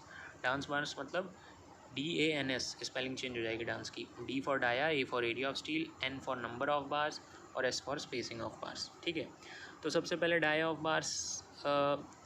बार्स देखने से पहले आप ये देख लो कि जो भी एरिया ऑफ स्टील निकाले हो आप उसकी लिमिट को चेक कर लो। तो बीम के केस में तो मिनिमम और मैक्सिमम लिमिट थी एरिया ऑफ स्टील की, स्लैब के केस में ऐसी कोई लिमिट नहीं है, तो ये तो बल्ले बल्ले हो गई, हमको एक स्टेप कम करना पड़ेगा, ठीक है। अब फिर आ जाओ डाया ऑफ बार्स पे। तो सपोज़ हमको जैसे ये पता चला कि मेन स्टील हमको देना है 1000 mm², तो हम क्या करें, हमें ये पता है टोटल स्टील इतना लगना है, लेकिन हमें तो मार्केट में स्टील मतलब स्टील जो मिलेगा वो एक पर्टिकुलर डाया का मिलेगा ना, 8 mm 10 mm 12 mm। तो आप मान लो कि मैं स्लैब में दे रहा हूँ 10 mm डाया का बार, तो फिर उस एक बार का एरिया ऑफ क्रॉस सेक्शन कितना हो जाएगा, π/4 × 10², राइट। अच्छा, तो आपको यहाँ से फिर नंबर ऑफ़ बार्स पता चल जाएंगे। नंबर ऑफ़ बार कितना हो जाएगा, टोटल 1000 mm² देना है। सपोज़ एक बार का आपका आया एरिया 100 mm², तो 1000/100 करोगे तो 10, तो यानी नंबर ऑफ़ बार्स भी आ गए। तो अब आसानी से कोई मार्केट में जाएगा मिस्त्री और बोल देगा कि भैया हमको 10 mm के आप 10 बार्स दे दो, तो वो हम स्लैब में बिछा लेंगे, ठीक है। इसी तरह डिस्ट्रीब्यूशन बार के लिए भी कर लेना। सपोज़ उसका एरिया आया डिस्ट्रीब्यूशन स्टील का 500 mm², तो आप उसमें डिसाइड कर लो कि हम 8 mm डाया का डिस्ट्रीब्यूशन स्टील डालेंगे, तो डिस्ट्रीब्यूशन स्टील का एरिया कितना हो जाएगा, π/4 × 8²। सपोज़ ये 50 mm² हुआ, ठीक है। तो जितना डिस्ट्रीब्यूशन बार आपको चाहिए, सपोज़ 500 mm² बाई 50 ये कर लो। तो यानी आपको क्या पता चल गया कि आपको 10 बार डालना पड़ेंगे डिस्ट्रीब्यूशन स्टील के भी, डिस्ट्रीब्यूशन बार के लिए भी। तो आप एक अलग दूसरा मिस्त्री जाएगा, वो कहेगा 8 mm के 10 बार दे दो, उसको डिस्ट्रीब्यूशन स्टील की तरह लगा देंगे, समझ गए। DANS। तो आपने डाया देख लिया, एरिया देख लिया, नंबर ऑफ बार देख लिया, अब बची स्पेसिंग। स्पेसिंग मेन बार और डिस्ट्रीब्यूशन बार के लिए बिल्कुल वही फॉर्मूला है जो बीम में यूज़ किए थे। Spacing is equal to 1000/AST × small AST। Question ये है कि ये फॉर्मूला आया कैसे। तो स्पेसिंग होगी कितनी, 1 मीटर में कितने बार डाल रहे हैं, यानी 1000 डिवाइडेड बाई n। n कैसे आएगा, capital AST total area, suppose 1000 mm² डालना है, ये कितना होगा n × AST, मतलब एक बार का कितना एरिया है, सपोज़ 10 mm², तो उसके कितने बार लगेंगे, ठीक है। तो n आ जाएगा capital AST by small AST। इसको यहाँ पे पुट करोगे तो स्पेसिंग आएगी 1000 by capital AST × small AST। Small AST कैसे निकलेगा, वही जो आपने डाया अज्यूम किया है, सपोज़ 8 या 10 mm अज्यूम किया है, तो स्मॉल AST π/4 × स्मॉल d² हो जाएगा। अच्छा, तो अभी आपने क्या कर लिया, अभी आपने दोनों काम निपटा लिया। आपने कॉन्क्रीट भी देख लिया कितना चाहिए 1 वे स्लैब के लिए, स्टील भी देख लिया कितना चाहिए 1 वे स्लैब के लिए। नेक्स्ट है स्लैब को हमें शियर, बॉन्ड और टॉर्शन में चेक करना है। अच्छा, शेयर के लिए जैसा बता दिया, स्लैब को शेयर के लिए डिज़ाइन नहीं किया जाता, शेयर के लिए सिर्फ चेक भर कर लो आप स्लैब को कि सेफ़ है कि नहीं शेयर में, ठीक है। तो कंडीशन वही हो जाएगी कि design action should be less than equal to design strength slab के लिए। तो डिज़ाइन एक्शन क्या हो जाएगा शेयर के लिए, कि मतलब एक्सटर्नल लोड के कारण कितनी शेयर फोर्स आ रही है स्लैब पे, और डिज़ाइन स्ट्रेंथ क्या होगी, जो आपने कंक्रीट डाला है वो आखिर में कितनी शेयर झेल सकता है। कंक्रीट शेयर ले सकता है और मतलब कंप्रेशन ले सकता है, लेकिन कंक्रीट शेयर नहीं ले सकता, ठीक है। तो आपको यही देखना है कि एक्सटर्नल लोड के कारण जो शेयर फोर्स आ रही है वो इतनी हो जितनी कि आपकी कंक्रीट आसानी से झेल सके। तो क्वेश्चन ये है, निकालें कैसे एक्सटर्नल लोड के कारण शेयर फोर्स। तो यहाँ जैसे आप बेंडिंग मोमेंट में देखो, बेंडिंग मोमेंट कैसे निकाला था आपने, बेंडिंग मोमेंट कोएफिशिएंट का यूज़ करके। उसी तरह शेयर फोर्स कैसे निकालोगे, शेयर फोर्स का कोएफिशिएंट यूज़ करके। शेयर फोर्स का जनरल फॉर्मूला क्या होगा, W × L। तो ये शेयर फोर्स आ गई, इसको मल्टीप्लाई कर दो शेयर फोर्स कोएफिशिएंट K से। डेड लोड और लाइव लोड के कारण सेपरेटली आप इसको निकाल लीजिए। एग्जाम्पल, जैसे अगर कंटिन्यूस स्लैब है, ठीक है, तो कंटिन्यूस स्लैब के लिए फैक्टर्ड शेयर फोर्स कितनी होगी, डेड लोड और लाइव लोड के कारण 0.4 × WD × L, that is dead load के लिए 0.4 कोएफिशिएंट यूज़ कर लिया, लाइव लोड के लिए 0.45 कोएफिशिएंट यूज़ कर लिया, तो प्लस 0.45 × WL × L। तो ये कंटिन्यूस स्लैब के लिए आ गई आपकी फैक्टर्ड शेयर फोर्स। इस फैक्टर्ड शेयर फोर्स का यूज़ करके आप शेयर स्ट्रेस निकाल लो। शेयर स्ट्रेस क्या होगा, shear force upon area, that is VU/BD। तो आपने क्या कर लिया, डिज़ाइन एक्शन निकाल लिया, यानी शेयर फोर्स जो एक्सटर्नल लोड के कारण आ रही है, शेयर स्ट्रेस VU/BD। अब डिज़ाइन स्ट्रेंथ कितनी है, मतलब आपका कॉन्क्रीट कितनी शेयर को झेल सकता है, स्ट्रेंथ कितनी है शेयर लेने की, तो वो हो जाएगा K × τC। तो τC की वैल्यू तो आपको पता चल जाएगी। क्वेश्चन है K कैसे मिलेगा, तो K की वैल्यू डिपेंड करती है बीम की डेप्थ पे। एग्जांपल बीम बोल रहा हूँ, स्लैब की डेप्थ पे। सपोज स्लैब की डेप्थ है 300 mm। 300 mm तो बहुत ज़्यादा हो गया यार, तो उसके लिए K1 होगा। लेकिन अगर D 300 mm से कम है तो τC को इंक्रीज़ कर देंगे K टाइम से। मतलब अगर डेप्थ 300 mm तक चली गई तब तो इतनी ज़्यादा डेप्थ है कि किसी कोएफिशिएंट से मल्टीप्लाई करने की ज़रूरत ही नहीं है। डेप्थ लेकिन कम है तो फिर आप किसी कोएफिशिएंट से मल्टीप्लाई कर दो। एनीवे, डिज़ाइन एक्शन और डिज़ाइन स्ट्रेंथ अब आपको पता चल गई, ठीक है। अब बस आप कंपेयर कर लो। ये है कि किसी भी हाल में जो डिज़ाइन एक्शन है वो डिज़ाइन स्ट्रेंथ से कम नहीं आना चाहिए। क्यों? क्योंकि आप एक्सटर्नल शेयर रेनफोर्समेंट नहीं दे सकते इसमें, इसलिए आपको ये इंश्योर ही करना पड़ेगा कि कॉन्क्रीट ही सारी शेयर ले ले स्लैब के केस में, ठीक है। अच्छा, उसके लिए डेप्थ बढ़ानी हो डेप्थ बढ़ाओ, जो करना है वो करो। नेक्स्ट है check for safety in bond and development length. तो अगर सिंपल सपोर्ट की बात करें तो उसमें बॉन्ड के लिए क्या चेक होता है कि डेवलपमेंट लेंथ आपकी कितनी होनी चाहिए, <= 1.3 mu1/vu + L0। अब इस फॉर्मूले को याद कैसे करें भाई, ये डेवलपमेंट लेंथ है तो ये क्या होनी चाहिए, सम लेंथ प्लस सम लेंथ। प्लस में अगर ये लेंथ है तो इसकी भी डायमेंशन लेंथ ही जितनी होनी चाहिए ना। तो लेंथ कैसे आएगी, मोमेंट होता है फोर्स इनटू डिस्प्लेसमेंट, और वी क्या है, वो वी एक तरह की फोर्स ही है, तो फोर्स से फोर्स कट जाएगी, सिर्फ और सिर्फ एक लेंथ बचेगी। तो इसलिए LD हो गया <= 1.3 factored moment by factored shear force plus L0। अब डेवलपमेंट लेंथ कैसे निकालते हैं, 5/4 × σ/ST/τBD। अब ये एक्सटर्नल लोड के कारण बेंडिंग मोमेंट और शेयर फोर्स हमने क्वेश्चन में निकाल ही ली है, बेंडिंग मोमेंट कोएफिशिएंट और शेयर फोर्स कोएफिशिएंट का यूज़ करके, प्लस L0 को सेपरेटली निकाल लो और फिर कंपेयर कर लो। अब स्टेप 9 क्या है, साइड फेस रेनफोर्समेंट निकालना, दैट इज़ टॉर्शन के लिए। तो ये जो टॉर्शन वाला जो हिसाब किताब है ये सिर्फ हमारे बीम्स के लिए था, हमको स्लैब में टॉर्शन के लिए कोई भी रेनफोर्समेंट, साइड रेनफोर्समेंट देने की ज़रूरत नहीं है। कॉर्नर्स पर देते हैं, साइड में देने की कोई ज़रूरत नहीं है, ठीक है। तो यहाँ पे आपका कंप्लीट हो जाएगा 1 वे स्लैब का डिज़ाइन। अब हम थोड़ा सा पढ़ लेते हैं कि 2 वे स्लैब्स को कैसे डिज़ाइन किया जाता है। तो अब शुरू कर देते हैं ज़रा सा 2 वे स्लैब का डिज़ाइन, ठीक है। कंसेप्ट वही होगा, 1 वे स्लैब की ही तरह है ये, बस यही है कि यहाँ पे थोड़ा मोमेंट अलग हो जाएगा और क्या। देखो, जो भी स्लैब का डिज़ाइन है वो तो हमको ये पता ही है कि बीम के ही डिज़ाइन जैसा होना है। कंडीशन क्या है कि एक तो बेंडिंग मोमेंट का कैलकुलेशन थोड़ा अलग इसलिए है, बेंडिंग मोमेंट और शेयर फोर्स दोनों का ही कैलकुलेशन अलग इसलिए कि यहाँ पर बेंडिंग मोमेंट कोएफिशिएंट और शेयर फोर्स कोएफिशिएंट हम यूज़ कर रहे हैं बीम्स और स्लैब के केस में, और 1 वे स्लैब के केस में हमने डिस्ट्रीब्यूशन स्टील भी यूज़ कर लिया है। अच्छा, 2 वे स्लैब के केस में जैसा मैंने बताया था, उसको 2 वे स्लैब क्यों बोलते हैं, क्योंकि दोनों डायरेक्शन में बेंडिंग हो रही है, ठीक है। Ly/Lx <= 2 है, दोनों ही डायरेक्शन में बेंडिंग हो रही है, मतलब दोनों ही डायरेक्शन में हमको मोमेंट कंसिडर करना पड़ेगा। दोनों डायरेक्शन कौन सी हो गई यार, एक x डायरेक्शन हो गई, एक y डायरेक्शन। y डायरेक्शन कौन सी है, जो लंबी डायरेक्शन है वो y है, जो छोटी डायरेक्शन है वो x है। तो इस तरह से MUX और MUY दो डायरेक्शन में आपने बेंडिंग मोमेंट कैलकुलेट कर लिए, ठीक है। अब सपोज़ बड़ी डायरेक्शन की बात करता हूँ, सपोज़ ऐसा बेंडिंग हुई, तो अगर ऐसी बेंडिंग होगी तो बीच में सैगिंग आ रही है और एंड पे हॉगिंग आ रही है। सैगिंग को हम पॉजिटिव बेंडिंग मोमेंट लेते हैं और हॉगिंग को नेगेटिव लेते हैं। उसी तरह दूसरी डायरेक्शन में देखो, वहाँ पर ऐसे बेंडिंग हो रही है तो अगेन वहाँ पर भी बीच में सैगिंग हो रही है और एंड्स पे हॉगिंग हो रही है, तो सैगिंग पॉजिटिव हॉगिंग नेगेटिव। तो एक तरह से देखा जाए तो एक्स डायरेक्शन में भी सैगिंग और हॉगिंग है और वाई डायरेक्शन में भी सैगिंग और हॉगिंग है। यानी जो मोमेंट हम कंसिडर कर रहे हैं एक्स डायरेक्शन में MUX, उसमें सैगिंग मोमेंट भी होगा और हॉगिंग मोमेंट, यानी MUX पॉजिटिव MUX नेगेटिव। उसी तरह MUY पॉजिटिव MUY नेगेटिव। मतलब 2 वे स्लैब के केस में 4 बेंडिंग मोमेंट आ जाएंगे, ठीक है। 1 वे स्लैब में तो क्या था, एक ही डायरेक्शन में बेंडिंग हो रही थी, तो वो एक ही डायरेक्शन में बेंड करेगा। तो सिर्फ सपोज जैसे एक्स डायरेक्शन में वो बेंड कर रहा है तो MUX जो होगा उसी के लिए सैगिंग और हॉगिंग, यानी MUX पॉजिटिव और MUX नेगेटिव। यहाँ पे MUY का कंसेप्ट नहीं आता, पर क्योंकि 2 वे स्लैब में दोनों डायरेक्शन में बेंडिंग हो रही है इसलिए दोनों डायरेक्शन में सैगिंग और हॉगिंग आएगा, यानी MUX पॉजिटिव MUX नेगेटिव और MUY पॉजिटिव MUY नेगेटिव। तो 4 बेंडिंग मोमेंट आ जाएंगे, बस यही अंतर है। 4 बेंडिंग मोमेंट आएंगे तो उसके करस्पॉन्डिंग 4 स्टील आपको निकालना पड़ेगा। इतना सा अंतर है, बाकी एग्जैक्टली आपका 1 वे स्लैब की तरह है, इसीलिए इस पर ज़्यादा टाइम नहीं स्पेंड करेंगे, इसको हम जल्दी कवर करने की कोशिश करेंगे। अगेन, तो यहाँ पर डिज़ाइन कैसे शुरू होगा, वही डिज़ाइन एक्शन डिज़ाइन स्ट्रेंथ से कम होना चाहिए। स्लैब को हम किसके लिए डिज़ाइन करते हैं, स्लैब को भी हम बेंडिंग मोमेंट के लिए ही डिज़ाइन करते हैं, ठीक है। तो डिज़ाइन एक्शन क्या हो जाएगा कि जो एक्सटर्नल लोड्स हैं उनके कारण आप निकाल लो बेंडिंग मोमेंट। डिज़ाइन स्ट्रेंथ क्या है, स्लैब का मोमेंट ऑफ रेजिस्टेंस हो जाएगा। स्लैब को भी हम डिज़ाइन करेंगे किसकी तरह, लिमिटिंग सेक्शन या फिर बैलेंस सेक्शन की तरह से। डिज़ाइन का एम क्या रहेगा, वही कितना कंक्रीट हमको डालना है 2 वे स्लैब डिज़ाइन करने के लिए, कितना स्टील डालना है कि हमारा काम बन जाए। कंक्रीट निकालने के लिए आपको स्लैब की डायमेंशन, लेंथ, ब्रेड्थ, डेप्थ पता होनी चाहिए। स्टील निकालने के लिए आपको ये पता होना चाहिए कि कितना एरिया ऑफ स्टील डलेगा हमारे स्लैब में और उस स्टील को कैसे प्लेस करना है।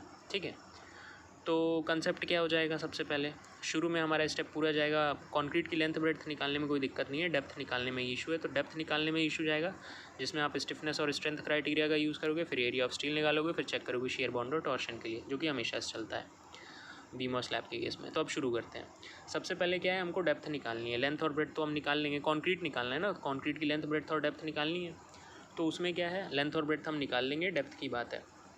अच्छा जी, तो जो सबसे पहले जैसे लेंथ हो गई आपकी, ये सुनो, आपकी क्या हो गई, सबसे पहले डेप्थ निकालना है। तो डेप्थ को 2 क्राइटेरिया से निकालोगे, स्टिफनेस या फिर स्ट्रेंथ क्राइटेरिया। स्टिफनेस के लिए क्या करोगे, L/D रेशियो को 7/20 या 26 अज्यूम कर लो, cantilever slab, simply supported slab या कंटिन्यूस स्लैब के हिसाब से।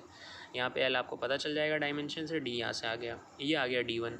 इस D1 में कवर ऐड कर दो, मान लो स्लैब के लिए 30 mm का कवर दे रहे हो, तो आपके पास क्या आ जाएगी, टोटल डेप्थ ऑफ स्लैब आ जाएगी। अब इफेक्टिव स्पैन ऑफ स्लैब आप निकाल दो। L इफेक्टिव आपका सिंपली सपोर्टेड के लिए कितना हो जाएगा, कंटिन्यूस के लिए कितना होगा। कंटिन्यूस में क्या है, 2 स्लैब आपके सेम बीम के ऊपर रेस्ट करेंगे, ठीक है, तो दोनों उसको शेयर करेंगे आधा आधा, तो इसलिए L इफेक्टिव क्या होगा, L0 + W का आधा, L0 + D का आधा, ठीक है, L0 + W/2, L0 + D/2 में से जो भी मिनिमम होगा। सिंपली सपोर्टेड बीम में या सिंपली सपोर्टेड स्लैब में एक ही स्लैब पूरा का पूरा सपोर्ट ले रहा है, तो पूरी की पूरी विड्थ और डेप्थ लेंगे, तो L इफेक्टिव मिनिमम होगा L0 + W और L0 + D के। L इफेक्टिव आ गई जी, स्मॉल d1 आ गया। अब आपने सर्विसेबिलिटी के थ्रू डेप्थ निकाल ली कि सर्विसेबिलिटी में ना फेल हो, इसके लिए D1 डेप्थ चाहिए स्लैब में। अब मोमेंट को झेल सके, इसके लिए कितनी होनी चाहिए, बेंडिंग मोमेंट चेक के हिसाब से कितनी डेप्थ होनी चाहिए वो निकालनी है। तो उसमें वही है, design action should be less than equal to design strength. Design action हो गया एक्सटर्नल लोड के कारण आ रहा स्लैब पे मोमेंट, और डिज़ाइन स्ट्रेंथ क्या हो जाएगी, स्लैब का अपना मोमेंट ऑफ रेजिस्टेंस। स्लैब को डिज़ाइन करेंगे हम बैलेंस सेक्शन की तरह, इसलिए वहाँ पे हम यूज़ करेंगे 0.138 FC के BD² अगर हम Fe415 ले रहे हैं, 0.133 0.148 अगर हम दूसरे ग्रेड ऑफ स्टील को लेंगे। एनीवे, डिज़ाइन एक्शन जो है एक्सटर्नल लोड के कारण आ रहा मोमेंट है, उस मोमेंट को निकालने के लिए हमको क्या करना पड़ेगा, सबसे पहले लोड निकालना पड़ेगा, तो हम लोड निकालते हैं। अच्छा, लोड निकालने के लिए ये लो हमने 2 वे स्लैब लिया, इसमें 1 मीटर बाई 1 मीटर का एरिया लिया। अब डेड लोड हम निकालेंगे। डेड लोड क्या होगा, जो स्लैब RCC का बना है उसका स्लैब का खुद का वेट, प्लस स्लैब के ऊपर फिर हम फ्लोरिंग भी तो करेंगे, उसी पे तो लोग चलेंगे। कोटा स्टोन की फ्लोरिंग कर दो या फिर मार्बल लगा दो, वो आपके ऊपर है। तो डेड लोड हो जाएगा फ्लोर का खुद का वेट प्लस उसके ऊपर जो फ्लोरिंग है उसका वेट, और लाइव लेड आपका IS 875 से मिल जाएगा। तो सेल्फ वेट के लिए कितना हो जाएगा, gamma into area of cross section. Gamma concrete का 25 होता है, क्रॉस सेक्शन अब आप यहाँ पे देख लो, ऐसा काटोगे तो आपका 1 मीटर ऐसा आ जाएगा, और depth of the slab capital D आ गया। फ्लोरिंग का देखोगे again gamma into area of cross section, तो फ्लोरिंग का गामा आप 24 ले सकते हो मार्बल फ्लोरिंग के लिए। एरिया ऑफ क्रॉस सेक्शन कितना हो जाएगा, फ्लोरिंग का एरिया ऑफ क्रॉस सेक्शन, तो ये तो 1 मीटर रहेगा, लेकिन ये क्या हो जाएगी, थिकनेस ऑफ फ्लोरिंग। तो इन दोनों को आपने ऐड करके क्या कर लिया, डेड लोड निकाल लिया। लाइव लोड आपने IS 875 से ले लिया, डेड लोड लाइव लोड को जोड़ के उसे 1.5 से मल्टीप्लाई करने के बाद आपके पास आ गया फैक्टर्ड लोड। अच्छा, तो ये आ गया लोड। इस लोड का यूज़ करके अब हम बेंडिंग मोमेंट कैसे निकालें, इस चीज़ की बात है। तो अगेन बेंडिंग, अब क्या है, अगली चीज़ हमारे पास ये है कि मोमेंट निकालना है। तो देखो 2 वे स्लैब में हमको ये पता है कि 2 वे स्लैब में 2 डायरेक्शन में बेंडिंग मोमेंट होता है, ठीक है, X डायरेक्शन में मोमेंट होगा, Y डायरेक्शन में मोमेंट होगा। अब X डायरेक्शन में बीच में सैगिंग और एंड पर हॉगिंग, उसी तरह Y डायरेक्शन में बीच में सैगिंग एंड पे हॉगिंग। सैगिंग को पॉजिटिव लेते हैं, हॉगिंग को नेगेटिव लेते हैं। तो एक तरह से X डायरेक्शन में MX पॉजिटिव MX नेगेटिव आएगा सैगिंग और हॉगिंग के लिए, उसी तरह Y डायरेक्शन में MY पॉजिटिव MY नेगेटिव आएगा। X डायरेक्शन कौन सी है, LX वाली, यानी स्लैब में 2 डायमेंशन होंगी ना, तो जो छोटी लेंथ है वो LX है, उसके डायरेक्शन में जो मोमेंट है वो MX हो गया, उसके डायरेक्शन में जो पॉजिटिव है वो MX पॉजिटिव और MX नेगेटिव। Y डायरेक्शन क्या है, जो बड़ी वाली लेंथ है स्लैब की, उसके अलॉन्ग भी सैगिंग में MY पॉजिटिव और हॉगिंग में MY नेगेटिव। क्वेश्चन ये है, ये MX पॉजिटिव MY नेगेटिव इन सब चीज़ों को निकालोगे कैसे। तो देखो उनका जनरल फॉर्मूला एक क्या है, वो जनरल फॉर्मूला, जो मोमेंट है वो WL²/8 सिंपली सपोर्टेड में होता है, तो आप सिर्फ WL² याद रखो और इसको मल्टीप्लाई कर दो बेंडिंग मोमेंट कोएफिशिएंट से, अल्फ़ा से। तो क्वेश्चन है ये अल्फ़ा कैसे निकलेगा, तो अल्फ़ा आपको मिल जाएगा टेबल में से, शायद टेबल 27 है IS 456 की, वहाँ पे शायद based on type of panel और LY/LX स्पैन रेशियो के बेसिस पे आपको शायद पता चल जाता है अल्फ़ा की वैल्यू। तो उसी तरह से आपको क्या होगा, एक्स डायरेक्शन यानी जो छोटी लेंथ है स्लैब की, उस डायरेक्शन में सैगिंग और हॉगिंग के लिए आपको अल्फ़ा वैल्यूज़ मिल जाएंगी, alpha x positive, alpha x negative.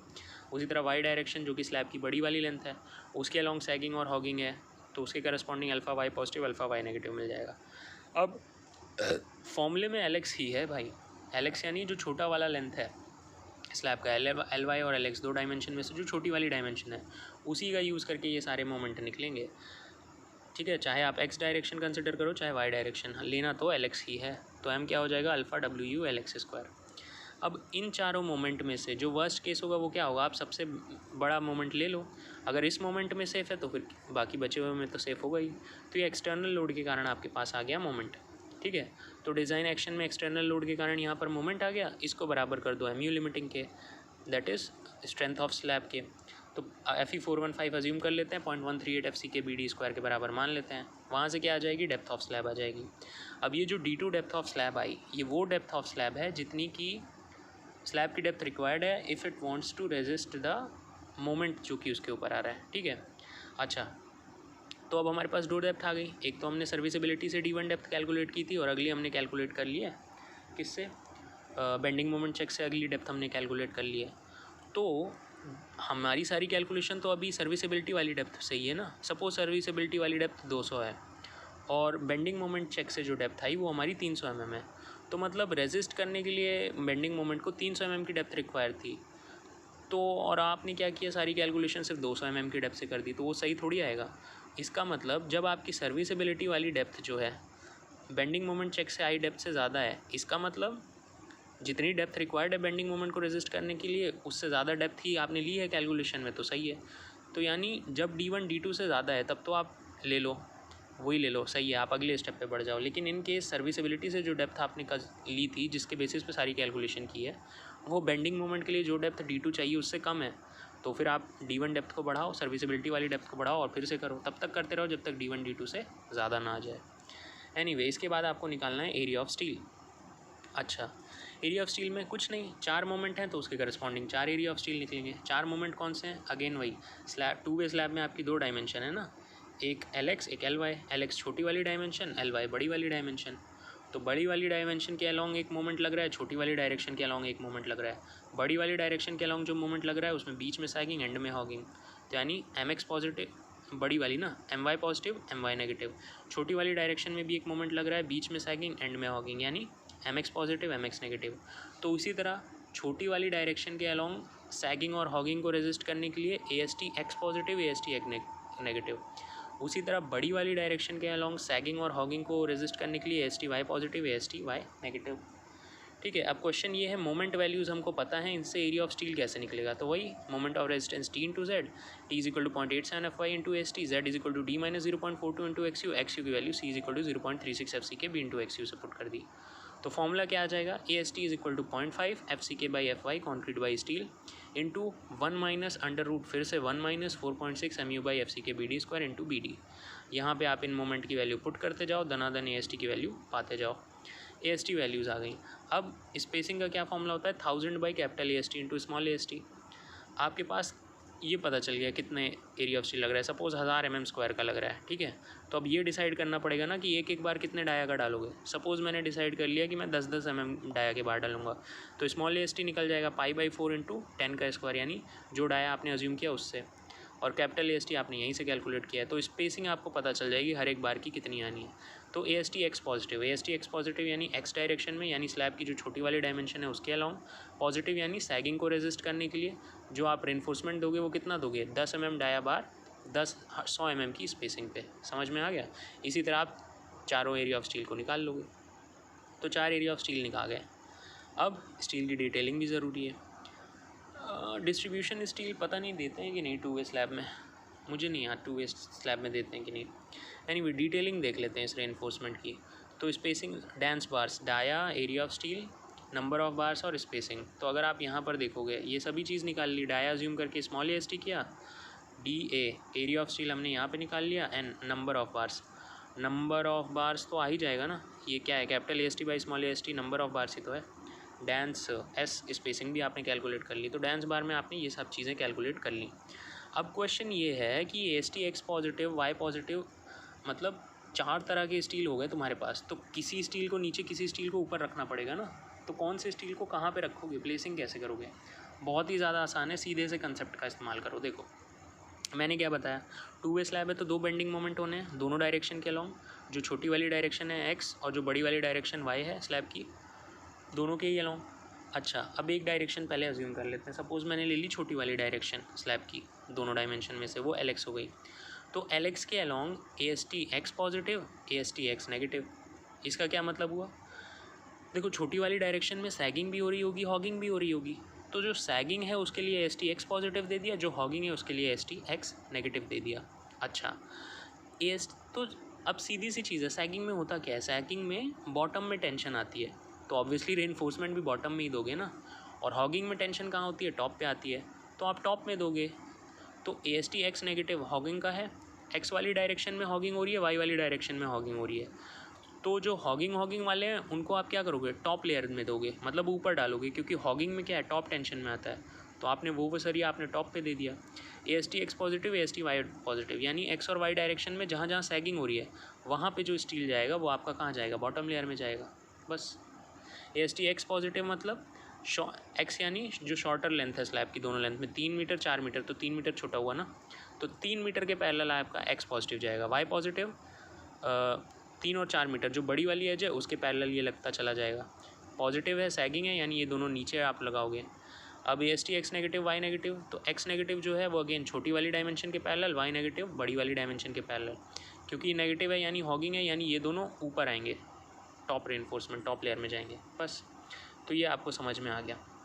अब देखो रेनफोर्समेंट में एक और चीज़ है यार, कि ये है सपोज़ आपका स्लैब, ठीक है। तो इस स्लैब में क्या होती हैं, 2 स्ट्रिप बन जाती हैं, एक होती है एज स्ट्रिप, एक होती है मिडिल स्ट्रिप। एज स्ट्रिप ये देखो ग्रीन में शो की है, एजेस पे आ जाएगी, और मिडिल स्ट्रिप हो गई आपकी ये बीच वाली। एज स्ट्रिप कैसे बनेगी, देखो पहले तो स्लैब में ये देखो कि बड़ी डायमेंशन कौन सी है, छोटी डायमेंशन कौन सी, ये छोटा है ये बड़ा है, तो ऑब्वियसली ये एल एक्स हो गया, ये एल वाई हो गया। तो एल वाई जो है उसका 1/8 जो है वो एज स्ट्रिप की लेंथ हो जाएगी, तो L Y by 8, L Y by 8, L X by 8, L X by 8, तो ये ग्रीन पोर्शन तैयार हो गया ना थिकनेस का। अब अगर ये छोटी वाली डायमेंशन है तो एल एक्स हुआ, L X by 8, L X by 8, तो बच्चा कितना, ये हो गया एल एक्स बाई 4, यानी ये बीच वाला हो जाएगा 3 एल एक्स बाई 4। उसी तरह वाई डायरेक्शन में ये एल वाई बाई 8, ये एल वाई बाई 8, इन दोनों को जोड़ा आया एल वाई बाई 4, तो बीच वाली डायमेंशन क्या होगी, 3 एल वाई बाई 4। तो मिडिल स्ट्रिप की डायमेंशन हो गई 3 एल वाई बाई 4 और 3 एल एक्स बाई 4। और एज स्ट्रिप आपको बता ही दिया, L X by 8, L X by 8 ये हो गया, L Y by 8, L Y by 8 ये हो गया। तो इस तरह से 2 स्ट्रिप्स बन गई। अच्छा, तो अंतर क्या है, जब मैं 2 अलग स्ट्रिप बना रहा हूँ मतलब उसके रेनफोर्समेंट में कुछ अंतर आएगा ना। अच्छा, तो क्या है, जो एज स्ट्रिप है मतलब एंड वाली है, ठीक है, यहाँ पे तो आप मिनिमम पॉसिबल रेनफोर्समेंट दोगे, ज़्यादा नहीं दोगे। लेकिन जो मिडिल स्ट्रिप है वहाँ पर हो रही है सैगिंग, तो वहाँ पर आप सैगिंग यानी पॉजिटिव वाला दोगे, तो एम एक्स पॉजिटिव और एम वाई पॉजिटिव, ठीक है। तो इस तरह से आपने क्या कर दिया, एज स्ट्रिप और मिडिल स्ट्रिप का खेल समझ लिया।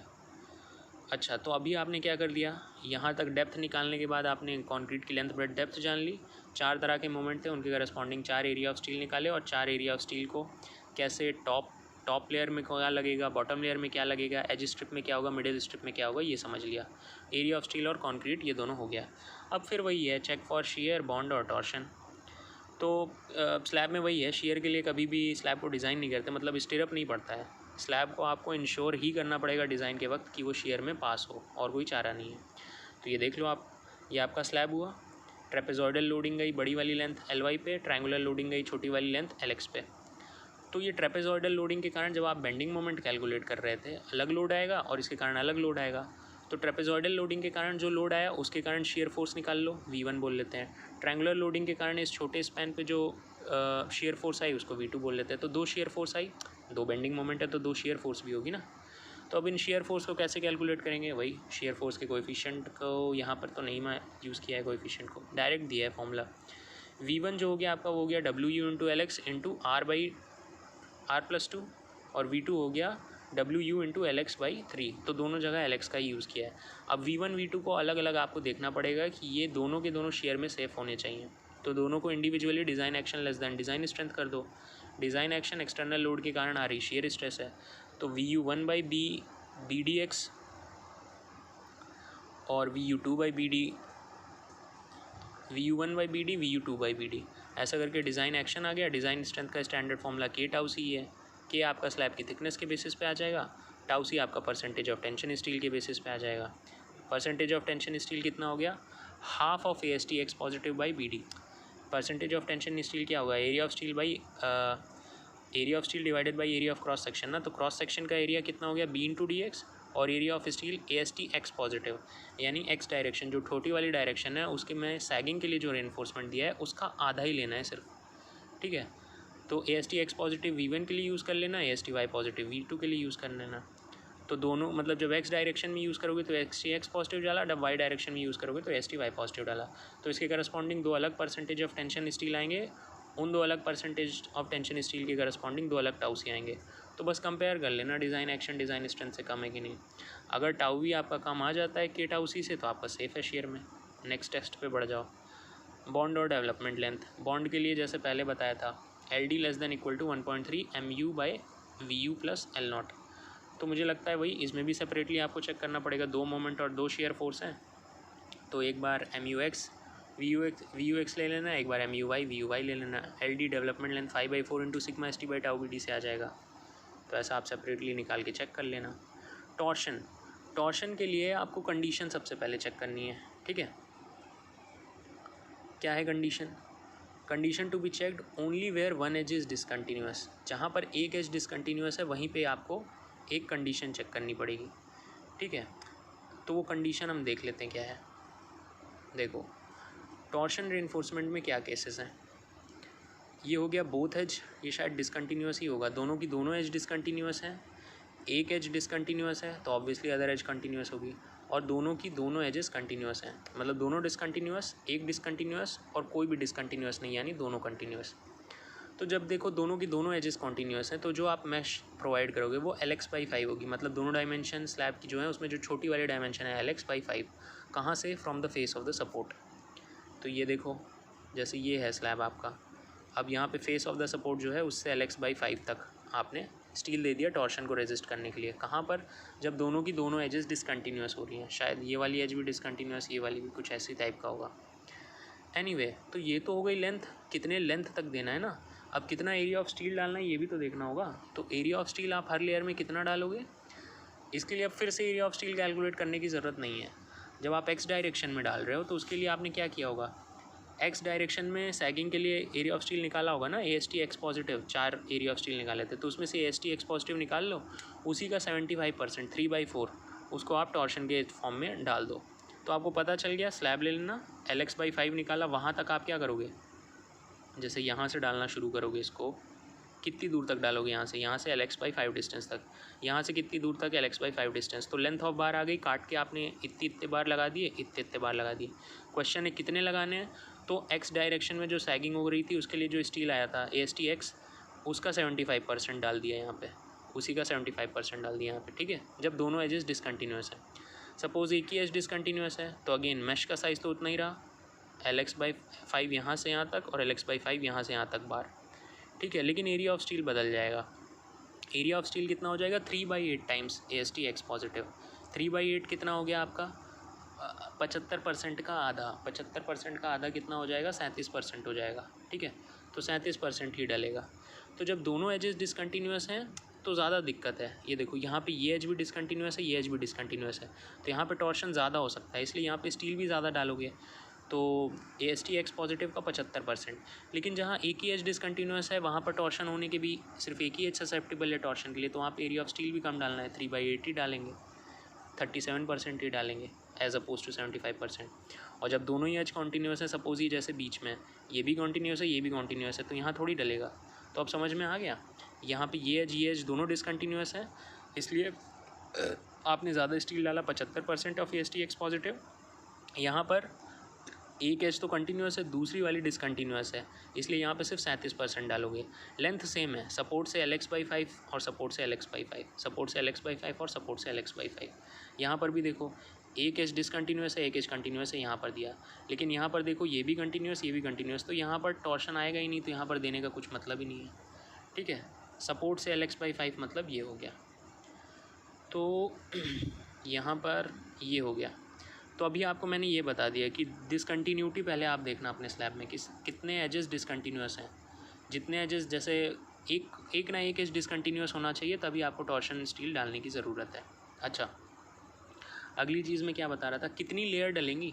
आपको ये पता चल गया कि 75, सपोज दोनों एजेस डिसकंटिन्यूस थी, मतलब दोनों एज से टॉर्शन होने के चांसेस थे, तो आपने क्या किया, 75% डाल दिया STX पॉजिटिव का स्टील। लेकिन उस स्टील को कैसे डालोगे, 4 लेयर में डलेंगे वो, 1 2 3 4, ऐसे क्रिस क्रॉस वे में 4 में डलेंगे वो। साइज़ ऑफ मैश बता ही दिया, LX/5। एरिया ऑफ स्टील पीछे बता ही दिया कि अगर दोनों एजेस डिसकंटिन्यूस हैं तो 75% ऑफ STX पॉजिटिव, और सिर्फ एक एज डिसकंटिन्यूस है, मतलब एक ही एज ससेप्टेबल है टॉर्शन के लिए, तो कम डलेगा, 75 का आधा, 37.5%। स्पेसिंग वही 1000/कैपिटल AST इंटू स्मॉल AST यानी टॉर्शन का ये जो स्टील डालोगे उसका डाया अज्यूम कर लो 8 mm, π/4 इंटू D², ये हो गया। कैपिटल AST आपको पता ही चल गया, दोनों एज डिसकंटिन्यूस है तो 75% यहाँ पे डालना कि STX पॉजिटिव का, एक एज डिसकंटिन्यूस है तो 75% का भी आधा, 37.5% डाल देना, तो स्पेसिंग भी पता चल जाएगी। बस ख़त्म हो गया। तो यहाँ पे आपका क्या ख़त्म हो गया, स्लैब।